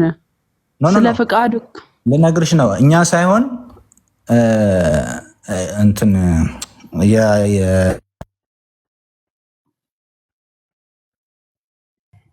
አግበስብሶ እንትን እያለ ነው እየሄደ ነው እኮ። አንድ ጥያቄ ጠይቅ ተባልክ 10 ቦታ ትረግጣለህ። አጥርተህ ጠይቅ። አሁን ማቴዎስ ወንጌል ላይ ከጠየቅ ማቴዎስ ወንጌልን ጠቅሰህ ጠይቅ። ሌላ ሀሳብ ሳትጨምር ማቴዎስ ወንጌል ምዕራፍ 7 ላይ ነው ጥያቄ ካደለ ከዛን ቀጣይ አንተ የምትፈልገውን ጥያቄ ትጠይቃለህ። ግን ይሄ ድብስብስ እያደረግ ምንም ሳይጠራ እንዲመለስም አታደርግ። ማቴዎስ ወንጌል ምዕራፍ 7 ላይ የአባቴን ፍቃድ የሚያደርግ እንጂ የማያደርግ ጌታ ሆይ ጌታ ሆይ ቢለኝ የመንግስተ ሰማያትን አይወርስም የሚለው አይደል ጥያቄ? በቃ እሺ እንግዲህ ጌታችን ኢየሱስ ስለምንድን ነው እየተናገረ ያለው ካለን ስለ ሐሰተኛ ነቢያት ነው። ከቁጥር 13 ጀምሮ ስትመለከቱ በጠበበው ደጅ ግቡ፣ ወደ ጥፋት የሚወስደው ደጅ ሰፊ መንገዱን ትልቅ ነውና፣ ልክ እስልምና ማለት ነው። ወደ እርሱም የሚገቡ ብዙዎች ናቸው። ወደ ሕይወት የሚወስደው ደጅ የጠበበ መንገዱም የቀጠነ ነውና የሚያገኙትም ጥቂቶች ናቸው። የበግ ልምድ ለብሰው ከሚመጡባችሁ በውስጣቸው ግን ነጣቂዎች ተኩላዎች ከሆኑ ከሐሰተኛ ነቢያት ተጠንቀቁ አለ። ስለምንድነው አውዱ እያወራ ያለው? ከሐሰተኛ ነቢያት በውስጣቸው ነጣቂ ተኩላ ከሆኑ ከሐሰተኛ ነቢያት ተጠበቁ። ከፍሬዎቻቸው ታውቋቸዋላችሁ። ከእሾህ ወይም ከኩንችርስ በለስ ይለቀማልን? እንዲሁ መልካም ዛፍ ሁሉ መልካም ፍሬን ያደርጋል፣ ክፉ ዛፍም ክፉ ፍሬን ያደርጋል። መልካም ዛፍ ክፉ ፍሬን ማፍራት ወይም ክፉ ዛፍ መልካም ፍሬ ማፍራት አይቻልም። መልካም ፍሬ የማያደርግ ዛፍ ሁሉ ይቆረጣል፣ ወደ እሳትም ይጣላል ብሏል። ስለዚህ ከፍሬዎቻቸው ታውቋቸዋላችሁ። በሰማያት ያለውን የአባቴን ፍቃድ የሚያደርግ እንጂ ጌታ ሆይ የሚለኝ መንግስተ ሰማያትን አይወርስም። አውዱ ስለምንድን ነው? ስለ ሐሰተኛ ነቢያት ነው። በሰማያት ያለው የአባቴን ፍቃድ የሚያደርግ እንጂ ጌታ ሆይ የሚለኝ መንግስተ ሰማያት አይገባም ሲል የሰማያዊ አባቱ ፍቃድ ምንድን ነው ስንል ዮሐንስ ወንጌል ምዕራፍ 6 ቁጥር 40 ላይ ልጅንም አይቶ በእርሱ የሚያምን ሁሉ የዘላለም ሕይወት እንዲኖረው ሕይወትን እንዲያገኝ የአባቴ ፍቃድ ይህ ነው አለ። የአባቱ ፍቃድ ምንድነው? ልጅን አይቶ ኢየሱስ ክርስቶስን አምኖ በእርሱ የሚያምን ሁሉ የዘላለምን ሕይወት እንዲያገኝ የአባቴ ፍቃድ ነው። ስለዚህ እችን ፍቃድ ሳይፈጽም ማቴዎስ ወንጌል ምዕራፍ 3 ቁጥር 16 ላይ እንደተናገረው የምወደው ልጅ እርሱ ነው እርሱን ስሙት ብሎ ይህን ልጁን ወደ ዓለም ልኮልን የዘላለም ሕይወትን እንድናገኝበት እርሱን ስሙት ብሎን ይህ ልጁን እንድንሰማው ታዘን ልጁን ካልሰማን ጌታ ሆይ ብንለው እንዲሁ በስም ምን እንሆናለን? ነገ በጌታ ፊት አላውቃችሁም ከፊቴ ሂዱ ተብለን እንባረራለን ማለት ነው። ወደ እቶነ እሳት እንጣላለን። ስለዚህ የሰማያዊ አባቱ ፍቃድ ምንድነው? ልጅን አይቶ በእርሱ የሚያምን ሁሉ የዘላለም ሕይወትን እንዲያገኝ የአባቴ ፍቃድ ይህ ነው ብሎ በእርሱ ማመን፣ በልጁ በክርስቶስ ኢየሱስ ማመን፣ የመስቀሉን ስራ መቀበል ማመን ነው። ይሄንን ሳያምን ይሄንን የመስቀሉን ስራ አምኖ ራሱ ስራ ሳይኖረው ማለት ነው እንዲሁ ኢየሱስ አሁን መድረክ ላይ የምታያቸው ክርስቶስን እናምናለን ይላሉ። ነገር ግን ክርስቶስ ያስተማራቸውን ክርስቶስ በተግባር ያሳያቸውን ስራዎችን እምነት ያለ ስራ ባዶ ስለሆነ በቃ አምነናል ስራ ግን አያስፈልገንም ብለው የሚሉ ሰዎች እነዚህ ሰዎች በጌታ ፊት ነገ አላውቃችሁም ሂዱ የአባቴን ፍቃድ አልፈጸማችሁም ብሎ ይክዳቸዋል በአባቱ ፊት። ኦኬ አሪፍ ነው የዘረዘርሽው፣ ጥሩ ነው። ግን እዚህ ጋር የአባቴን ፍቃድ መፈጸም ማለት ለኢየሱስ ማለት አሁን እየለየሹ ነው። አሁን እዚህ ጋር አሁን አንድ ክርስቲያን አብን ነው ወይስ ኢየሱስን ነው የሚለውን አንድ ክርስቲያን እንዴት ነው ማሰብ ያለው? ኢየሱስ ነው እየጸለየ ያለሁት ወይስ አብ ነው የሚለው ጥያቄ አይፈጥርበትም? አሁን እዚህ ጋር መጀመሪያ የጠየቀው ጌታ የሚለኝ ያለው ነው እና እሱን ተመልሶልሃል። የፍቃድ ነው። አይ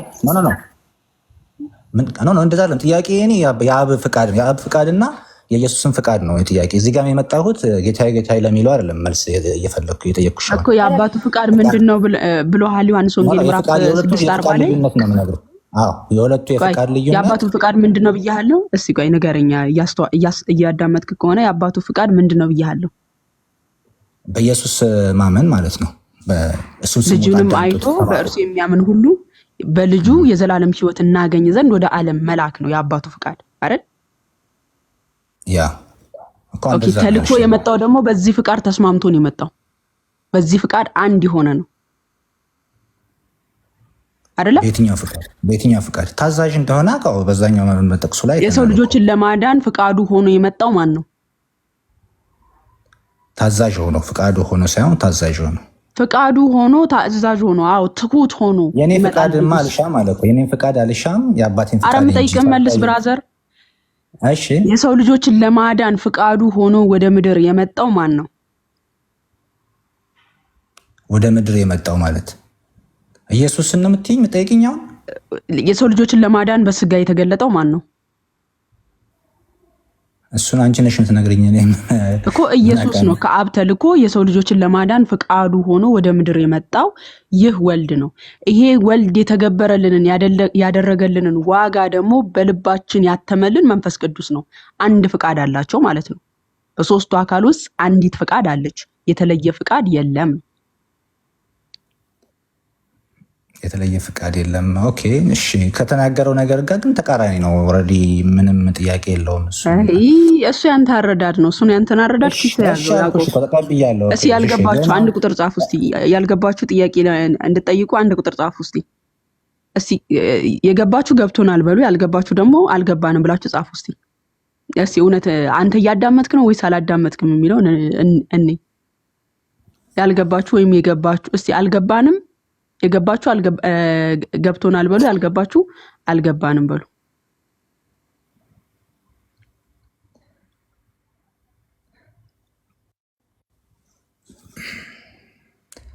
እያዳመጥክ አይደለህም ባይዘዌ። አይ አዳምጭሻለሁ እኮ። ለእኔ አሁን ምክንያትሽ ነው ያልተቀበልኩት እንጂ አሁን ለምሳሌ እኔ አንተ የምትወደው እንጂ እኔ የምወደው አይሁን ብሎ እሱ ለምሳሌ ነው፣ እኛን ለማስተማር ነው። እሱ እኛን ለማስተማር ፍቃድ በሰማይ እንደሆነች እንዲሁም በምድር ትሁን ብለን እንደምንለው ልክ አባታችን ሆይ ብለን በምንጸልይ ሰዓት እንደምወደው ሳይሆን እንደምትወደው ይሁን ብሎ ተናገረ። ኦኬ አንተ ይሄንን ጥቅስና ከዛኛ ጋር ሳገናኘው ኦኬ እሺ ይሁን። እስቲ አነጻጽረው እስቲ አገናኘውና ንገረን፣ እስቲ ልዩነቱን ንገረን። ኦኬ አንተ እንደምትወደው ሳይሆን አንተ እንደምትወደው ሳይሆን አንተ እንደምትወደው ይሁን አለ። ምን ማለት ነው? የሱን ፉርሽ አድርጎታል ማለት የሱን ፍቃድ ኦልሬዲ እሱ እንደመሞት እንደማይፈልግ የተለየ ፍቃድ የለውም ማለት እኮ ብራዘር። እሱ የተለየ ፍቃድ ኖሮት ሌላ ፍቃድ ሊፈጽም አይመጣምም። ፍቃድ የተለየ ከአብ እሱ አንቺ ሐሳብ እሺ፣ አንቺ ነሽ እኮ እንደዛ የምትይው። ጥቅሱ ግን እንደዛ አይልም እኮ ነው። አንቺ አሁን ለራስሽ እንዲመችሽ አድርገሽ አብራራሽው እንጂ ጥቅሱ እንደዛ አይልም። እኔ ምንም ሊዋጥልኝ እኮ ስላልቻለ ነው መከራከር። ታብታብ ታደርጋለህ። አንደኛ ነገር ልትከራከር ከሆነ ምን ታመጣለህ? የቤተ ክርስቲያን አባት ልክ አንዳንተ እንደተረዳ በጣም በትህትና ልናወራ ፈለግን፣ አስረዳነ። ግን የራስን መረዳት ግዴታ ይሄ ካልሆነ እያልክ እየተከራከርከ ነው። አይ አይደለም እንደዚህ ነው ብለን እያብራራንልህ፣ ክርስቶስ የራሱ የተለየ ፍቃድ የለውም፣ ከአብ የተለየ ፍቃድ የለውም። ኦኬ በስላሴ መካከል ከአብ ከወልድ የተለየ ፍቃድ የለውም። ከስጋው አንፃር ልታነሳ ከሆነ ኦኬ በኋላ እንትን እንልበታለን። ነገር ግን በስላሴ መካከል ከአብ የተለየ ፍቃድ ምንም ነገር የለም። አንዲት ፍቃድ ነች ያለችው። እንደ ክርክር ከሆነ ኮመንተሪ አምጣልሃለሁ እኮ አምጣ። እንደዚህ ብሎ ልክ አንተ እንደተረጎምከው የተረጎመ አንድ የቤተክርስቲያን አባት አምጣ። አይ እኛ ግን በጣም ትሁት ሆነን የቤተክርስቲያን አባቶችን በዚህ መልኩ ነው ያብራሩት። መጽሐፍ ቅዱስን ብለን ጥቅሶችን እየጠቀስን እዛው አብራራን እንደ አይ አንተ ጭነህ በልብ ውስጥ ጭነህ የመጣሃት ሐሳብ አለችና ከኡስታዞች ያቺ ከኡስታዞች የሰማሃት ነገር ካልሆነች እንዲህ ሊሆን አይችልም ብለህ ልትከራከር ከሆነ በኪስት ይዘዋል እሱን ትርጓሜህን። እኔ ቁርአንን ተርጉሜ የራሴን መረዳት ባመጣ ተፍሲር ብለህ እንደምትጋልበው ወደ ተፍሲር እኛም ደግሞ የቤተክርስቲያን አባትን አምጣ እንልሃለን ማለት ነው። እሺ ኢብን ሳሊህ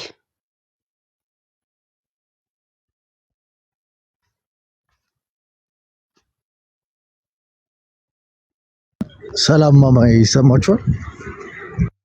እንዴት ነህ? የጠፋ ሰው አለን። አሁን ካወራችሁበት ፖይንት ነሳ ጥያቄዎች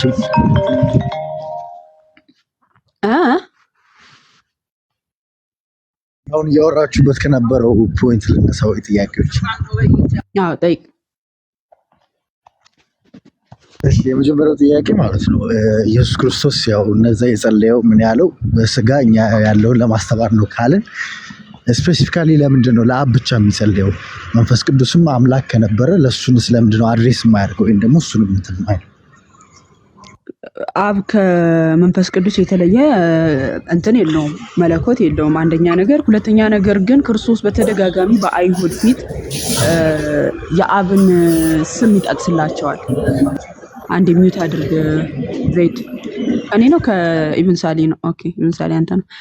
በተደጋጋሚ ኢየሱስም ጮሆ እንዲያለ እያለ በላከ ለምሳሌ ዮሐንስ ወንጌል ምዕራፍ 12 ቁጥር 44 ላይ ኢየሱስም ጮሆ እንዲያለ ይላል።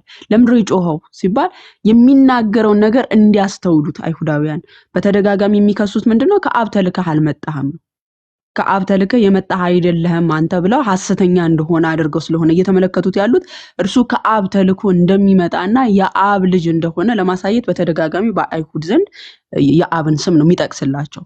ነገር ግን የአብን ስም ሲጠቅስ መንፈስ ቅዱስ አልተጠቀሰም ማለት አይደለም። ከአብ የተለየ መለኮት ስለሌለው መንፈስ ቅዱስ ከአብ ስለማይለይ ማለት ነው፣ አንድ መለኮት ስለሆነ። ነገር ግን አይሁድን ያስረዳ ዘንድ በተደጋጋሚ ፊታቸው አብ ይላቸዋል። ከአብ ወጥቼ ወደ ዓለም መጥቻለሁ ዮሐንስ ወንጌል ምዕራፍ 16 ቁጥር 28 ላይ ለምሳሌ ከአብ ወጥቼ ወደ ዓለም መጥቻለሁ ይላል። ለምሳሌ መንፈስ ቅዱስን ስላልጠቀሰ መንፈስ ቅዱስ አምላክ አይደለም ማለት ነው፣ ወይም ደግሞ መንፈስ ቅዱስ የተለየ ሆኖ አይደለም። ግን የአይሁዳውያን ኢንቴንሽን አስተሳሰብ እሱ ከአብ አልተላከም የሚል ስለሆነ ከአብ መላኩን ለማሳየት የአብን ስም በተደጋጋሚ ይገልጥላቸዋል። እሺ ማማ እየሰማሁሽ ነበረ። ያው አይሁዶች ብዙ ጊዜ አንተ ከአብ ስላልተላክ ነው ስለዛ ነው ኢየሱስ አብን ብቻ የሚያነሳው የነበረው ነው ፖይንቱ። አብ ሲነሳ መንፈስ ቅዱስ ተትቷል ወይም ደግሞ መንፈስ ቅዱስ አይደለም ማለት አይደለም። ግን የአይሁዳውያን ኢንቴንሽን ምን ነበረ? ኢየሱስስ ለዛ ኢንቴንሽናቸው መልስ ይሆን ዘንድ የሚያነሳቸው ለምሳሌ ከአብ አልተላክም የሚል ክስ ነው የሚመጣለት። እኛስ የእግዚአብሔር ልጅ ነን፣ እኛስ ከዝሙት አልተወለድንም እያሉ አሁን ለምሳሌ ይናገራሉ። ዮሐንስ ወንጌል ምዕራፍ 8 ላይ አይደል የኔ አባት እናንተ አምላካችን የምትሉት ነው እያለ ይነግራቸዋል። ይሄን ይናደዱ ነበር። እነሱም የእግዚአብሔር ልጆች ነን ይላሉ። ክርስቶስ ግን የእግዚአብሔር ልጅ ነኝ ሲል የስልጣን መተካከልም ስለሆነ ድንጋይ ያነሱበትም ጭምር ነበረ።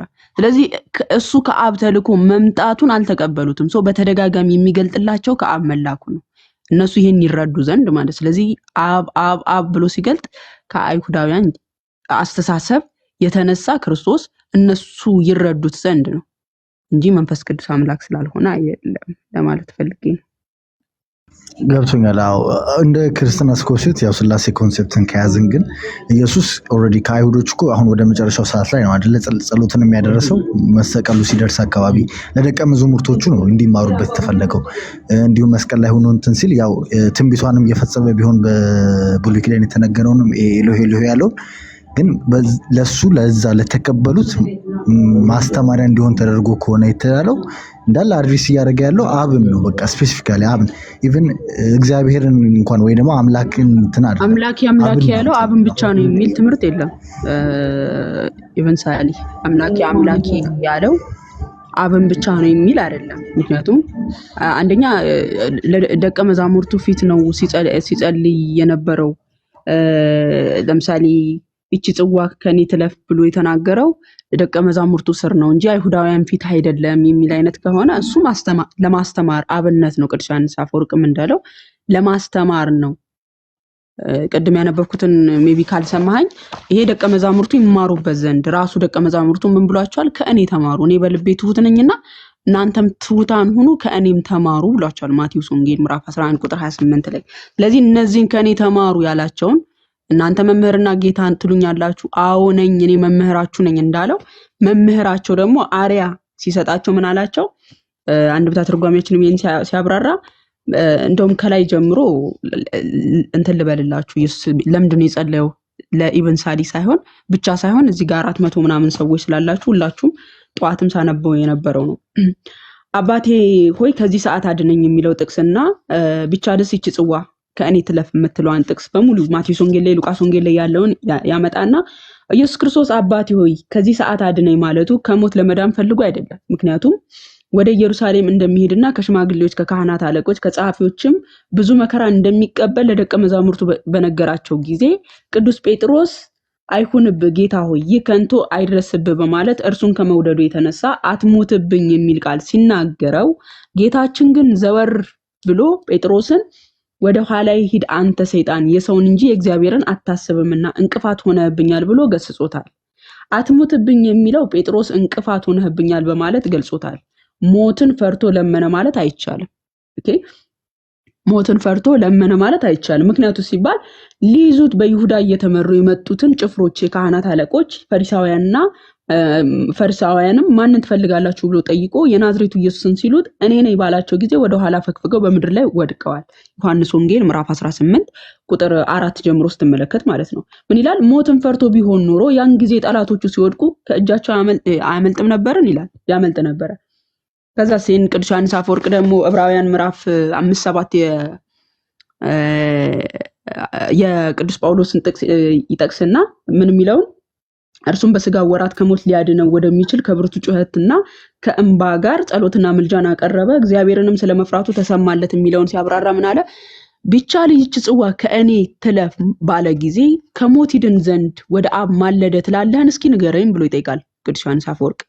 ከዛስ አድነኝ ብሎ ከጸለየ ለምን ስለ ትንሣኤ አልጸለየም? እንደዛ ከሆነ አድነኝ ብሎ ከጸለየ ለምን ስለ ትንሣኤው አልጸለየም? ለምን ያስነሳው ዘንድ አብን አልጠየቀም? ስለ ትንሣኤው ሲናገር ይህን ቤተ መቅደስ አፍርሱት በሶስተኛውን ቀን አነሳዋለሁ አለ እንጂ አብ ያነሳዋል አላለም። እኔ ራሴ ስጋዬን አስነሳዋል። ዮሐንስ ወንጌል ምዕራፍ 2 ቁጥር 19 ላይ ምን ብሏል? ይህን ቤተ መቅደስ አፍርሱት እኔም በሶስተኛው ቀን አነሳዋለሁ አላቸው። ቤተ መቅደስ የሆነው ስጋው ማለት ነው አለ እንጂ አብ ያነሳዋል አላለም። ነፍሴን ደግሞ አነሳ ዘንድ አኖራለሁ ብሏል እንጂ አብ ያነሳታል አላለም። እነሆ ወደ ኢየሩሳሌም እንወጣለን፣ የሰው ልጅም ለካህናት አለቆች ለጸሐፊዎች ይሰጣል፣ የሞት ፍርድም ይፈረድበታል፣ ሊዘባበቱበትም ሊገርፉትም ሊሰቅሉትም ለአሕዛብ አሳልፈው ይሰጡታል፣ በሶስተኛውም ቀን ይነሳል። ኦኬ ያስነሳዋል አይደለም ይነሳል በማለት መከራ ወደሚቀበልበት ቦታ በፍቃዱ እየሄደ እንዴት አድነኝ ብሎ ይለምናል። ኦኬ እንዴት አድነኝ ብሎ ይለምናል። ወልድ ለምን ለመነ ለሚለው ጥያቄ ምን አለ? እንትን ሲል አባቴ ሆይ ከዚህ ሰዓት አድነኝ ብሎ የተናገረውን አሁን እንትን ሲል ማለት ነው። ማቴዎስ ወንጌል ምዕራፍ ሉቃስ ወንጌል ላይ ነው። ሉቃስ ወንጌል ምዕራፍ 22 ላይ ያለውን አባቴ ሆይ ከሞት አድነኝ ብሎ ወደ አብ ቢጸልይም አብ ጸሎቱን አልሰማውም እንዳይባል ጳውሎስ ማለት ነው ሐዋርያው ቅዱስ ጳውሎስ ምን ብሎታል? ጸሎቱ ተሰማለት ብሏል። ከሞት አድነኝ ብሎ ከጸለየ አብም ጸሎቱን ከተቀበለው ለምን ከሞት አላደነውም ለምን ሞተ ብሎ ይጠይቅና ምን አለ? አንድም ኢየሱስ ይሄን የተናገረው ለምንድን ነው አለ? ክርስቶስ መጸለዩ ላመኑበት ምዕመናን አብነት አርያ ለመሆን ነው። እርሱ ይቺ ጽዋ ከእኔ ትለፍ ብሎ እንደጸለየ ምዕመናንም አቤቱ ወደ ፈተና አታግባም ብለው እንዲጸልዩ እርሱ አንተ እንደምትወደው ይሁን እንጂ እኔ እንደምወደው አይሁን ብሎ እንደጸለየው እኛም ፍቃድ በሰማይ እንደሆነች እንዲሁ በምድር ትሁን እያልን እንድንጸልይ ለማሳየት ነው። ምክንያቱም ክርስቶስ አርያችን ነው፣ ምሳሌያችን ነው። እኔ የማደርገውን ከእኔ ተማሩ ብሎ ራሱ የተናገረን ረቡኒ የተባለው መምህራችን ነው። ስለዚህ ክርስቶስ ምሳሌ ሊያስተምረን ስለወደደ ነው ብሎ ያብራራዋል ማለት ነው። ኦኬ ቴንክ ዩ ማማዬ። ያው ለሁሉም ስላልሽ ነው እንጂ አሁን ስፔሲፊካሊ ለምን ጸለየ እያልኩኝ አይደለም እየጠየኩ ያለሁት። አዎ ተቀብያለሁ እኮ እኛን ለማስተማር ነው። ግን ሲያስተምረን ለሐዋርያቶች ያኔ መንፈስ ቅዱስና ስፔሲፊካሊ የጠራበት የለም፣ ስለ አብ ነው።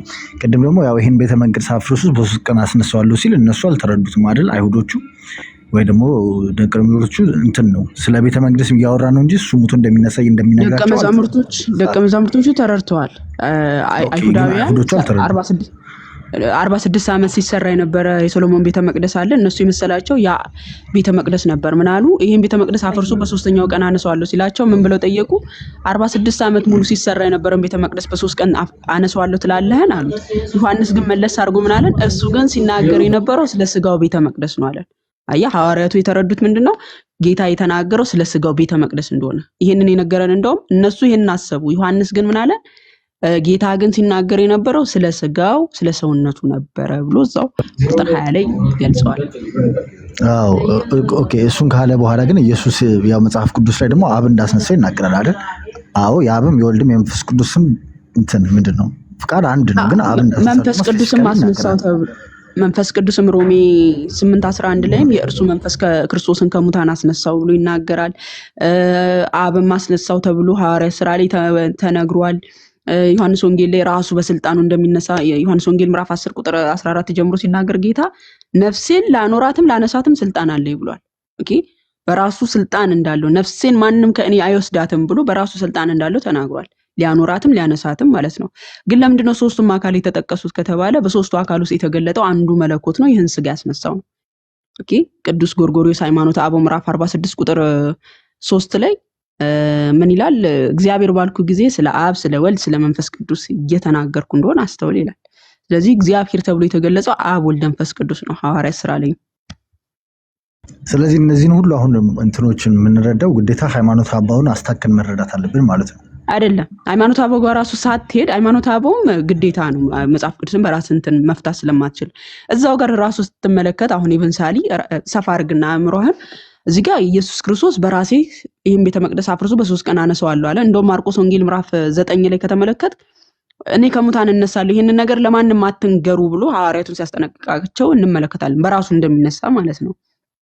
በራሱ እንደሚነሳ ነገረን። ሮሜ 8:11 ላይ ደግሞ የእርሱ መንፈስ ክርስቶስን ከሙታን አስነሳው አለን። መንፈስ ቅዱስን ገለጠልን። ከዛና ሐዋርያት ሥራ ምዕራፍ 2 ቁጥር 36 ላይ ደግሞ እግዚአብሔር ከሙታን አስነሳው አለን። ለምንድነው ሶስቱም የተጠቀሱት? ሶስቱም ስልጣናቸው ምን ቢሆን ነው ከሙታን አስነሳው ተብለው የተገለጹት ብለህ ስትል የሶስቱ አካል ውስጥ ያለው አንዱ መለኮት ስልጣን አንድ እንደሆነ ትረዳዋለህ በራስ ማለት ነው። ምክንያቱም ወልድም በራሴ እነሳለሁ ብሎ መንፈስ ቅዱስ አስነሳው ተብሎ አብ አስነሳው ተብሎ በሶስቱ አካል ውስጥ ተመሳሳይ የሆነ አንድ መለኮት እንዳለ ትረዳለህ በራስ ራሱ።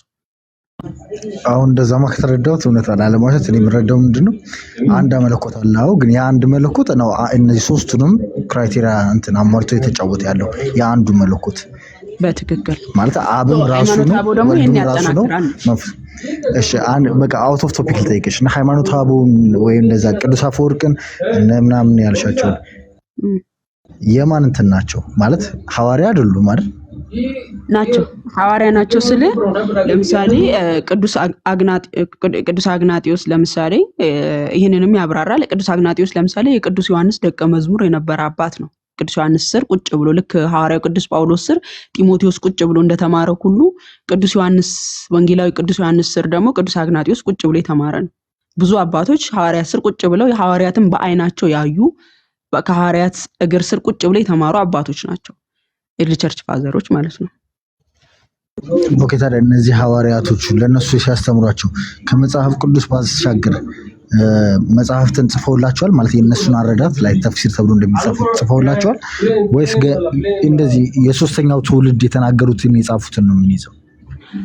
ሐዋርያት እግር ስር ቁጭ አንደኛ ትውፊት የሚባል ነገር አለ።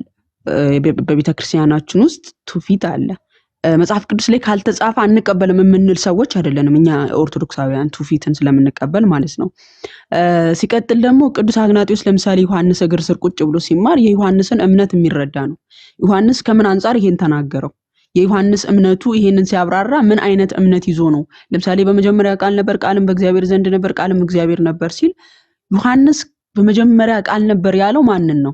እግዚአብሔርን እንደሆነና ይህ ቃል እግዚአብሔር ብሎት ደግሞ ቁጥር 14 ላይ ስጋ ሆነ ያለው ስለማን ነው? ስለ ኢየሱስ እንደሆነ ከቅዱስ አግናጢዮስ በላይ ሊረዳ የሚችል ሐዋርያ የለም። እግሩ ስር ቁጭ ብሎ ስለተማረ የዮሐንስን እምነት መረዳት በደንብ ስለሚያይ ማለት ነው። ኦኬ ዮሐንስ ስላስተማረው ልክ ጢሞቴዎስ የቅዱስ ጳውሎስን ትምህርት እግሩ ስር ቁጭ ብሎ ተምሮ ያንን ትምህርት እንዳስተላለፈው ሁሉ ቅዱስ ባይዘው መጽሐፍ ቅዱስ ሐዋርያው ቅዱስ ጳውሎስም ከኛ የተማራችሁትን ብሎ ነው የተናገረው። አንዴ ላውጣልህ ከፈለክ ከኛ የሰማችሁትና የተማራችሁትን አደራ ብለን እንሰጣችኋለን ለሌሎች እንድታስተላልፉ ይላቸዋል ቅዱስ ጳውሎስ አይደለ? ከኛ የተማራችሁት ሲል ሐዋርያቱ እነዚህ አባቶች ማለት ነው ከሐዋርያት እግር ስር ቁጭ ብሎ የተማሩትን ትምህርት ለሌሎች እንዲያስተምሩ ማለት ነው። መጽሐፍ ቅዱስ ላይ ያልሰፈሩ ብዙ ነገሮች ሊኖሩ ይችላሉ እኮ ባይዘው ራሱ ዮሐንስም ይላል ብንጽፈው የትኛው መጽሐፍ አይበቃንም ብሏል። ሁሉን ብንጽፍ ክርስቶስ ያደረጋቸውን ነገሮች ብንጽፍ መጽሐፍት አይበቁንም ብሏል። ክርስቶስ በምድር ላይ በተመላለሰም ጊዜ ብዙ ነገር አድርጓል። ብዙ ስላልተጻፈ እንጂ ማለት ነው ስላልተጻፈ እንጂ እነዚህ አባቶችም በሐዋርያት እግር ስር ቁጭ ብለው ሲማሩ ብዙ ነገርን ያስረዷቸዋል። ግዴታ መጽሐፍ ቅዱስ ላይ መጻፍ አለበት፣ ግዴታ እዚህ ነገር ላይ መጻፍ አለበት ማለት አይደለም። በራሳቸው ባብራሩበት መጽሐፍት ድርሳኖቻቸው አስቀምጠውልናል። ለምሳሌ የቅዱስ ዮሐንስ ድርሳናት አለ፣ የቄርሎስ ድርሳን አለ፣ የሌሎች በዛ ላይ የነሱን እምነት መረዳት አስቀምጠውልናል ልፈልግ ነው። ግን የቅዱስ ጳውሎስን አሁን ተረድቻለሁ ኮንሰፕሽን። የቅዱስ ጳውሎስን አንዴ ላንብብልህ ፈቅዳለህ? ኦኬ ልበላ ነው ግን እንትን እያልኩ ነው። እሺ በቃ ብላ ጨርሼ አንድ ጥያቄ ጠይቅሽና ከዛ በኋላ ጨርሼ እንትን ላለኝ እሰማለሁ። ችግር የለም። እሺ አንዴ እስከማወጣ ጠብቀኝ። ሁለተኛ ጢሞቴዎስ ምዕራፍ 2 ላይ ነው እንዲህ ይላል። ሁለተኛ ጢሞቴዎስ ምዕራፍ 2 ከቁጥር 1 ጀምሮ እንግዲህ ልጄ ሆይ ይለዋል ቅዱስ ጳውሎስ ለመንፈስ ቅዱስ ልጁ ለጢሞቴዎስ ማለት ነው። እንግዲህ ልጄ ሆይ አንተ በክርስቶስ ኢየሱስ ባለው ጸጋ በርታ። ብዙ ሰዎች የመሰከሩለትና ከእኔም የሰማኸውን ከማን የሰማኸውን? ከእኔም የሰማኸውን። እንግዲህ ጢሞቴዎስ ከቅዱስ ጳውሎስ እግር ስር ቁጭ ብሎ የተማረ አባት ነው። ስለዚህ ምን አለው? ከእኔም የሰማኸውን ሌሎችን ደግሞ ሊያስተምሩ ለሚችሉ ከእኔ የሰማኸውን የተማርከውን ሌሎችን ሊያስተምሩ ለሚችሉ ለታመኑ ሰዎች አደራ ስጥ ይለዋል። ስለዚህ ጢሞቴዎስ ቅዱስ ጳውሎስ ያስተማረውን ትምህርት እግሩ ስር ቁጭ ብሎ ሰምቷል። የቅዱስ ጳውሎስን እምነት ተረድቷል። ያንን የተረዳውን ነገር ደግሞ ለሌሎች ያስተላልፋል ማለት ነው። አደራ ስጥ፣ ለታመኑ ሰዎች አደራ ስጥ ብሎ ሲነግረው እንመለከታለን። ልክ እንደዚሁ ደግሞ ከሐዋርያት እግር ስር ከቅዱስ ዮሐንስ እግር ስር ቁጭ ብሎ የተማሩትም አባቶች ለኛ አስተላልፈዋል። ኦኬ አሁን ተረዳሁሽ። ግን ምንድነው የኔ ጥያቄ ማለት ነው አሁን የክርስትና ኮንሰፕት አሁን የኦርቶዶክስ ክርስትና የተንጠለጠለው በእነ አግናጢዮስ ላይ ነው ማለት ነው። ኢቭን በሐዋርያዎች አይደለም። እነ አግናጢዮስ ከተሳሳቱ ኦልሬዲ የባይብልንም የምንም አተረጓጎም ይሳሳታሉ ማለት ነው። እነ ቅዱስ አይደለም አንደኛ እነዚህ አባቶች ከመጽሐፍ ቅዱስ ውጪ የሆነ ነገር ሊያስተምሩ አይችሉም። የነሱም ትምህርት የሚመዘነው በመጽሐፍ ቅዱስ ነው። አንደኛ ከመጽሐፍ ቅዱስ ያፈነገጠ ትምህርት አይደለም። የመጽሐፍ ቅዱሱን ሐሳብ ያብራራሉ እንጂ ከመጽሐፍ ቅዱስ ውጪ የሆነ ነገር አያብራሩም እነዚህ አባቶች ማለት ነው። ዶክትሪን ትምህርታቸው የሚገኘው መጽሐፍ ቅዱስ ውስጥ ነው።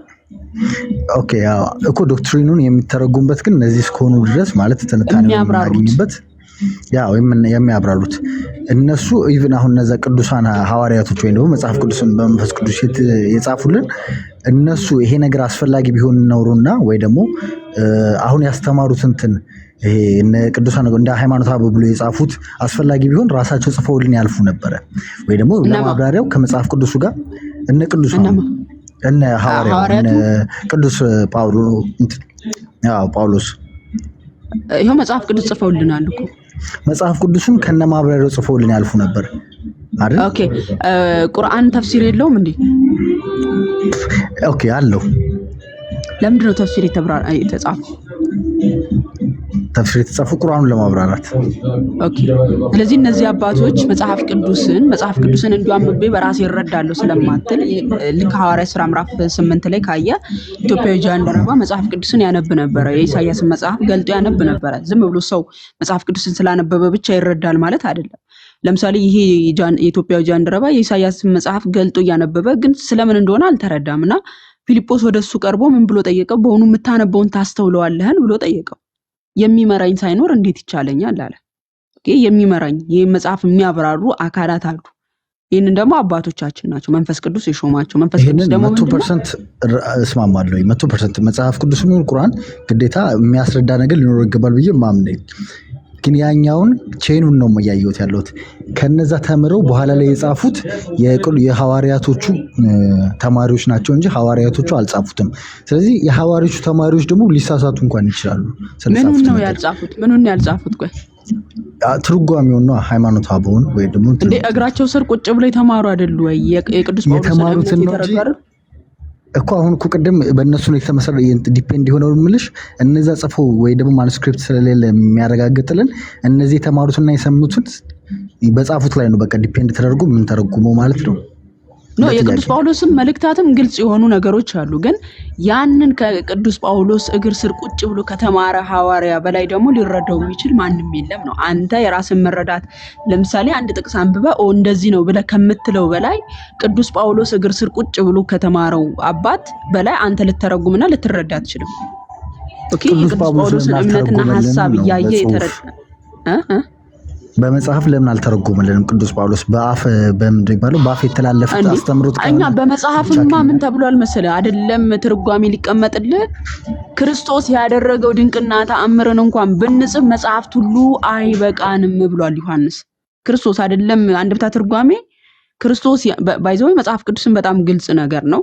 ግን መጽሐፍ ቅዱስን ሊያብራሩ የሚችሉ ስልጣን ያላቸው አባቶች መንፈስ ቅዱስ የሾማቸው ናቸው እንጂ እንዲሁ የራሳቸውን መረዳትን መጻፍ አይችሉም። ባይዘው የራሳቸውን ሐሳብ ማስቀመጥ አይችሉም። ምክንያቱም የሚያስተምራቸው መንፈስ አለ። እናንተን የሚያበረታ የሚያጽናና መንፈስ እልክላችኋለሁ ብሎ እንዳለው መንፈስ ቅዱስ የሾማቸው ናቸው እነዚህ አባቶች። አንደኛ።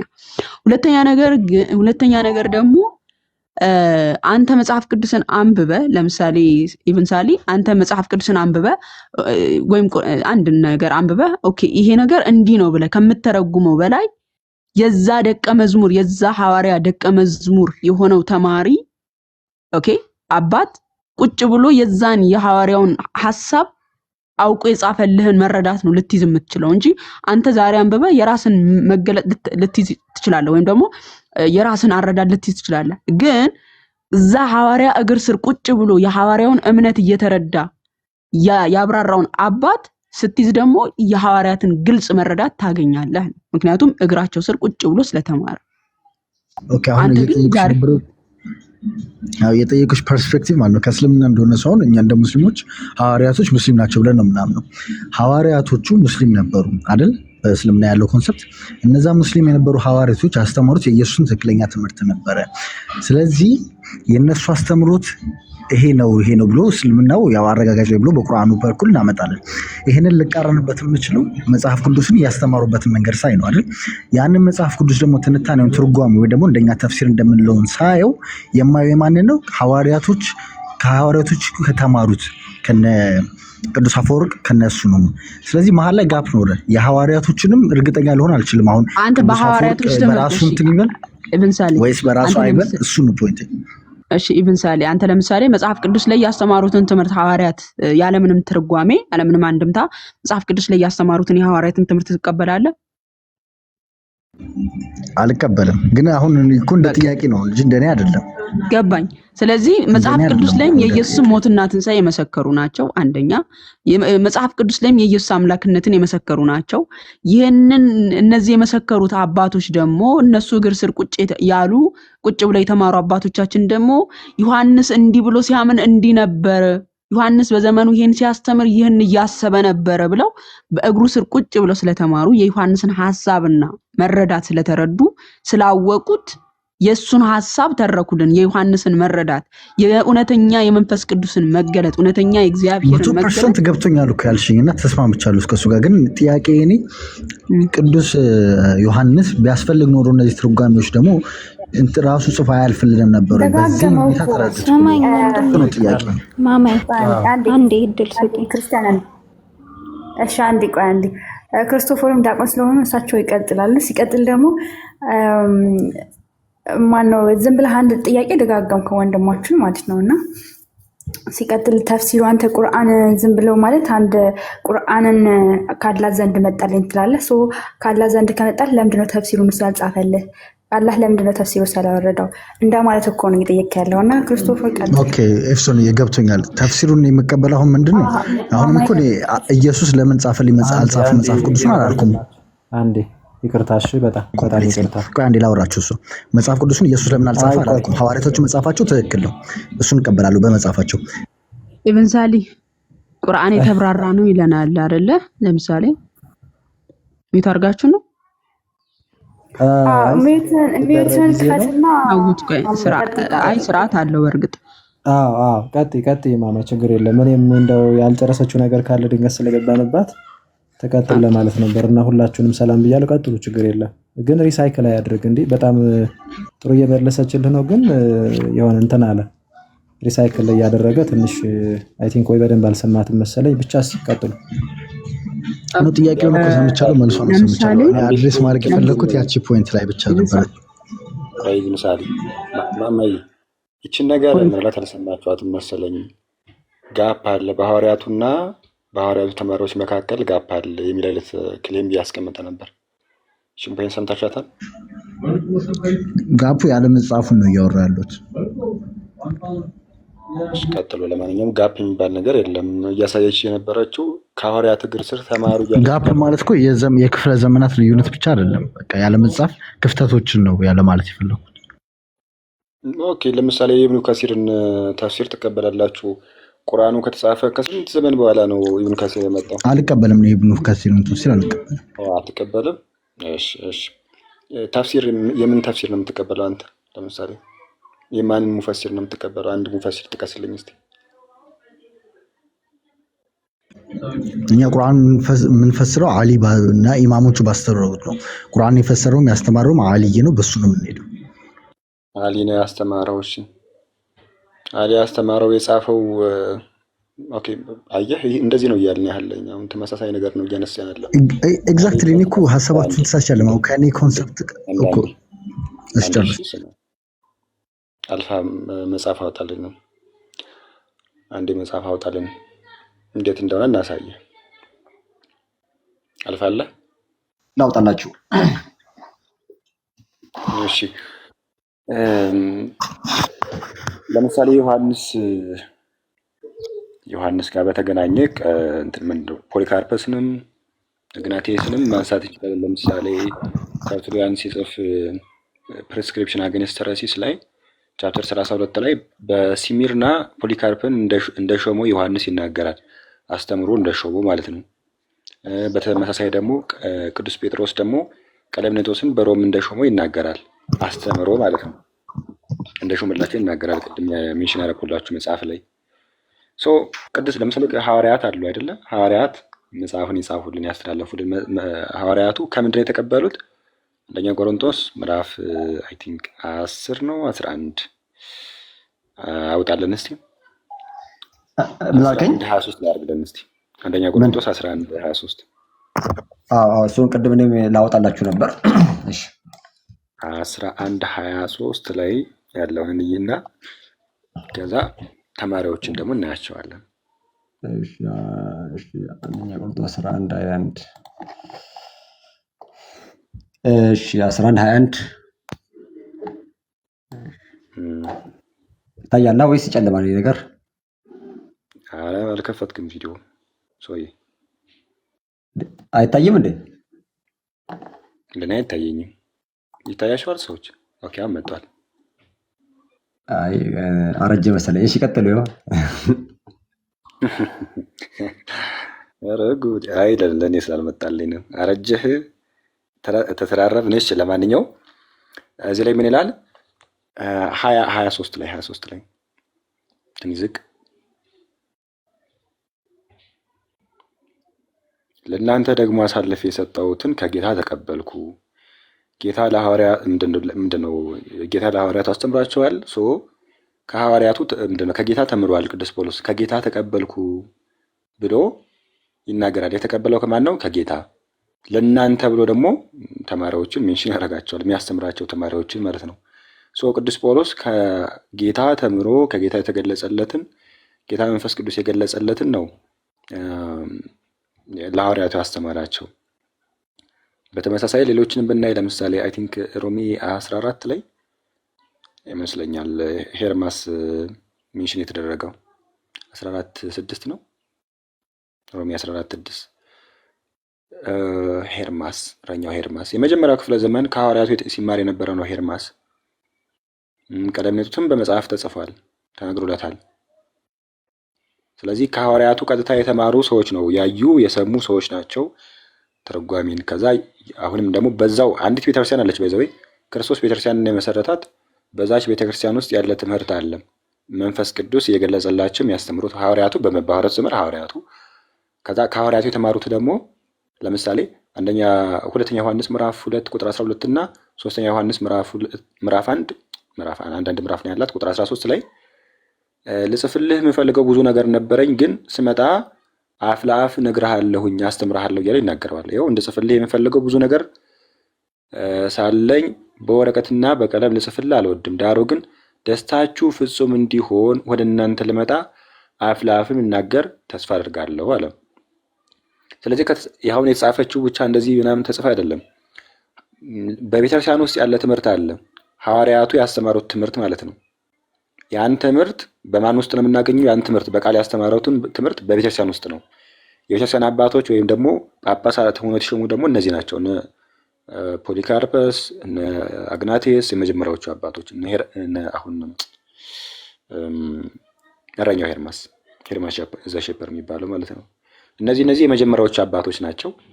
ከዛ ከነሱ ደግሞ አሁንም እየተማሩ ነው የሚቀጥለው እንጂ ዝም ብሎ ከሆነ ዘመን በኋላ ከች ያለ ነገር አይደለም። ከሐዋርያቱ የተማሩት ከሐዋርያቱ የሰሙትን ያንን ያስተምራሉ። እና ጋፕ አለ ከተባለ ተፍሲርህ በአሊና በመሐመድ መካከል ጋፕ አለ። አሁን መሐመድ ጋር የነበረ ነው አሊ፣ ልክ እንደዛ እንደማለት ይሆንብሃል። ሌሎች አንተ ራሱ ስለማትቀበል ነው እንጂ ሌሎቹም እሺ ትቀጥላላችሁ። እኔም አይ ቲንክ ማማ እያስቆምኩሽ፣ ግን ጋፕ አለ የሚለውን ክሌም በጣም መጥፎ የሆነች ክሌም ነች።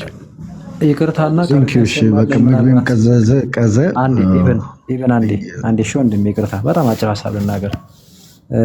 ቃሉን ያሰማልን ቆንጆ ነው። በዛ ላይ ቅድም ማማይ አንድ ጥያቄ ጠይቃህ ነበረ። ኢቭን መጽሐፍ ቅዱስን ትቀበላለህ ወይ ስትል አልቀበልም አልክ። ማለት መጽሐፍ ቅዱስ ላይ ያለውን ለምሳሌ 4 ወንጌላት የጻፉት አለ፣ ከዛ ደግሞ ሌሎችም ሐዋርያት እንደነ ቅዱስ ጳውሎስ ያሉ የጻፏቸው መጽሐፍት አሉና በእግዚአብሔር መሪነት ማለት ነው። እነሱን ትቀበላለህ ወይ ስትባል አልቀበልም አልክና አሁን አየህ መቅደም ያለበት እንዲያውም እዚህ ላይ ነው። ኢቭን እውነት ለመረዳት ከሆነ እዚህ ጋር ያለውን እኮ ካልተቀበልክ ባይዙ ስለ የትኞቹም አባቶች ብንነግርህ አትቀበልም። ምክንያቱም ቅድም ማማይም አሁን ጓም እንዳስረዱ እነዚህ አባቶች ሲመጡ ሌላ ትምህርት አይደለም ይዘው የመጡት። ቅድም ማማይ ምን ብለህ ነበር? የትኛውም አባት ተነስቶ የሆነ ትምህርት ቢያስተምር የሚመዘነው መጽሐፍ ቅዱሳዊ በሆነው ትምህርት ነው፣ በሐዋርያት ትምህርት ነው የሚመዘነው ስትልህ ነበረ። ግን አንተ አየህ አሁን የተቸገርከው ይህንን ቀድመህ አልተቀበልክም። እና እዚህ ላይ ያለውን ነገር ቀድመህ ብትቀበል ወይ አትሊስት ለህሊናህ ማለት ብትቀበለው፣ ሌላው በጣም ቀላል ነገር ነው። ምክንያቱም ማብራሪያዎች ናቸው። እኛ በሚገባን መንገድ በደንብ አብራርተው አፍታተው ለኛ ቀለል ባለ መንገድ አለ አይደል? ይሄ በነገራችን ላይ ወደፊትም ይቀጥላል። ምንም የተለየ ነገር የለውም እኮ ማብራሪያ። ሲያብራሩ ግን የራሳቸውን ሐሳብ አያስቀምጡም። ደጋግመህ ቅድም ማይስት ነገር ነበር የራሳቸውን የግል የሆነ በነገራችን ላይ እይታ ቢቀመጥ ራሱ ያንን እንደ ዶግማ ወይም አስተምሮ አንወስደውም። በቃ ስፔኩሌሽን ነው በአንድ ጉዳይ ላይ። ነገር ግን የክርስቶስ ትምህርት ላይ ግን ሌላ አዲስ የሆነ ትምህርት ጨምረው ይዘው አይመጡም። ይሄ በህይወታቸው ልክ ሐዋርያትን ክርስቶስ እንደመሰሉት ባይዞ የህይወት መስዋዕትነትን የከፈሉበት ትምህርት ነው ትምህርቱ ማለት ነው። ስለዚህ የተለየ ወንጌል የተለየ ትምህርት ሲመጣ ቤተክርስቲያን ወይም ደግሞ አባቶች እያወገዙ ነው የሚመጡት። ገላትያ ምዕራፍ 1 ከቁጥር 7 እስከ 8 ስንመለከት እንደዛ ነው የሚለው። እኛ ከሰበክንላችሁ የሚለይ ወንጌል ማንም ቢሰብክላችሁ የተረገመ የተወገዘ ይሁን ነው የሚለው። ለምን የሰማይ መላክ አይሆንም ይላል። አየሁ አይደል? ስለዚህ በዘመናት በየትኛውም ክፍለ ዘመን በየትኛውም ዘመን ሊሆን ይችላል፣ ወደፊትም ሊሆን ይችላል። የተለየ ትምህርት ሲመጣ አንቀበልም ባይዙ። በዚህ አጋጣሚ እስልምናንም ያልተቀበልነው ለዛ ነው። እና አይ ቲንክ ቀድመህ ግን መጽሐፍ ቅዱስ ላይ ያሉ ነገሮችን ለመረዳት ብትሞክር ነው የምመክርህ። እና እንደዛ ለማለት ነው። ይቅርታ ማማይ ከቀጠልሽ ቀጥ እግዚአብሔር ይስጥ። እሺ ይብንሳል ያለ ነገር ማማይ አሁን ለምሳሌ ቅዱስ ጳውሎስ ይሄን ሁሉ መልእክታት በስንት መከራ ውስጥ እንደጻፈው ይታወቃል። ታውቃላችሁ ስንት ቦታ ሊገሉት እንደሞከሩ ማለት ነው።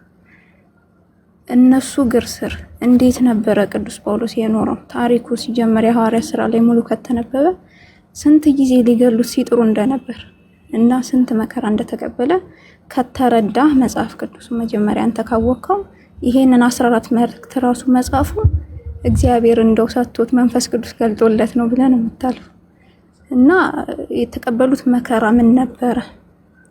እነሱ ስንት መከራ ውስጥ ገብተው ይሄንን ነገር ባያብራሩት በቃል የተነገራቸው ከስራቸው የተማሩ ሰዎች ደግሞ አሉ። እነሱ ደግሞ እስከታች ድረስ እየወረደ ይቀጥላል። ሲጀመር ስማችን ራሱ ኦርቶዶክስ ተዋህዶ ነው። ስለዚህ ኦርቶዶክስ ማለት ደግሞ ቀጥተኛው ሃይማኖት ነው። ከላይ ጀምሮ የመጣ ነው እንጂ አንተ እንዳልከው ሶስት ያለ የተወገዙ ሰዎች ስለነበሩ ነው እዛ ቦታ ላይ። ለምን ምንፍቅና የሚነዙ ሰዎች ሲመጡ ቅድም መመራችን እንዳብራሩት የሚወገዙ ሰዎች ሲመጡ ትምህርቱ ይታያል። ሃይማኖተ አበው ማለት ቅዱሳን አባቶቻችን ናቸው። ከላይ ጀምሮ ትምህርቱን ትክክለኛውን ከክርስቶስ የተማሩትን ይዘው የወረዱ ናቸው። በመሃል ምንም አይነት ካብ አልነበር።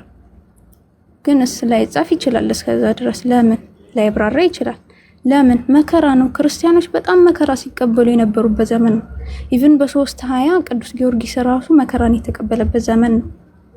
ቤተ ክርስቲያን መከራ ውስጥ የነበረችበት ጊዜ ነው። ነፍሳቸውን የሚያድኑበት ስለ ክርስቶስ ስለ ስሙ የሚሞቱበት ጊዜ ነው። ቤተ ክርስቲያን እኮ የተነሳችው ከዛ በኋላ ስንት መከራ የመጣባት ስንቶቹ ነገስታት እየተነሱ መከራ ሲያጸኑባት ነበር። ስለዚህ እነዚህ መልእክታት አስተማሩ። ገና በ320 ስትነሳ ደግሞ ሌላ መከራ መጣባት። ራሷ ቤቷ ውስጥ ያለ ሰው ተነሳባት። ከዛስ ስለዚህ እነዚህ አባቶቻችን ተሰብስበው ያንን ሰው ማውገዝ ነበረባቸው። ስለዚህ አውግዘው ለዩት። ለምን? ትክክለኛው ሃይማኖት ስለሆነ የምንመራው በመንፈስ ቅዱስ ስለሆነ። እነዚህ ቅዱሳን አባቶቻችን ሲሰበሰቡ እኮ አንድ ወንበር ይተዋሉ። አሁንም በኢትዮጵያ ውስጥ የሲኖዶስ ስብስብ ላይ አንድ ወንበር ይተዋሉ። ለምን? መንፈስ ቅዱስ ነው የሚመራት ይችን ቤተክርስቲያን። ዝም ብሎ ተራ ነገር ስላይደለ ማለት ነው። ያ ስለሆነ ምንም አይነት ጋፕ የለም። እንደውም መጽሐፍ ቅዱስ እኮ ማን ማንን እንደወለደ እንኳን ማን ማንን እንዳስተማረ ተጽፏል። እዚህኛው ላይ ብቻ ሳይሆን የተብራራው ላይ ከማን እንደወረደ ከማን እንደተማሩ ማን እግር ስር ይህን ቅዱስ ጳውሎስ ራሱ እኮ ከገማሊያል ነው የተማረው። ገማሊያል ማን ነው? የአይሁድ መምህራቸው ነው። ከዛስ ከክርስቶስ ደግሞ ተማረ ክርስትና። ከዛስ ከሱ በኋላ ቲቶ እነ ጢሞቴዎስ ከነ ጢሞቴዎስ ደግሞ የተማሩ አሉ። ለምሳሌ ለጢሞቴዎስ ጳጳሳትን እንደዚህ ያርገሹ እዚህ ቦታ እንደዚህ ያደረክሹም ብሎ አስተማረው ቅዱስ ጳውሎስ። ከዛስ ከጢሞቴዎስ ደግሞ የተማሩ አሉ። ከሱ ደግሞ እየወረደ የጵጵስና ሹመት እንዲሁም ሌሎቹም ትምህርቶችን ተምረው ያንኑ ከላይ የተሰጣቸውን ይዘው ኖረዋል።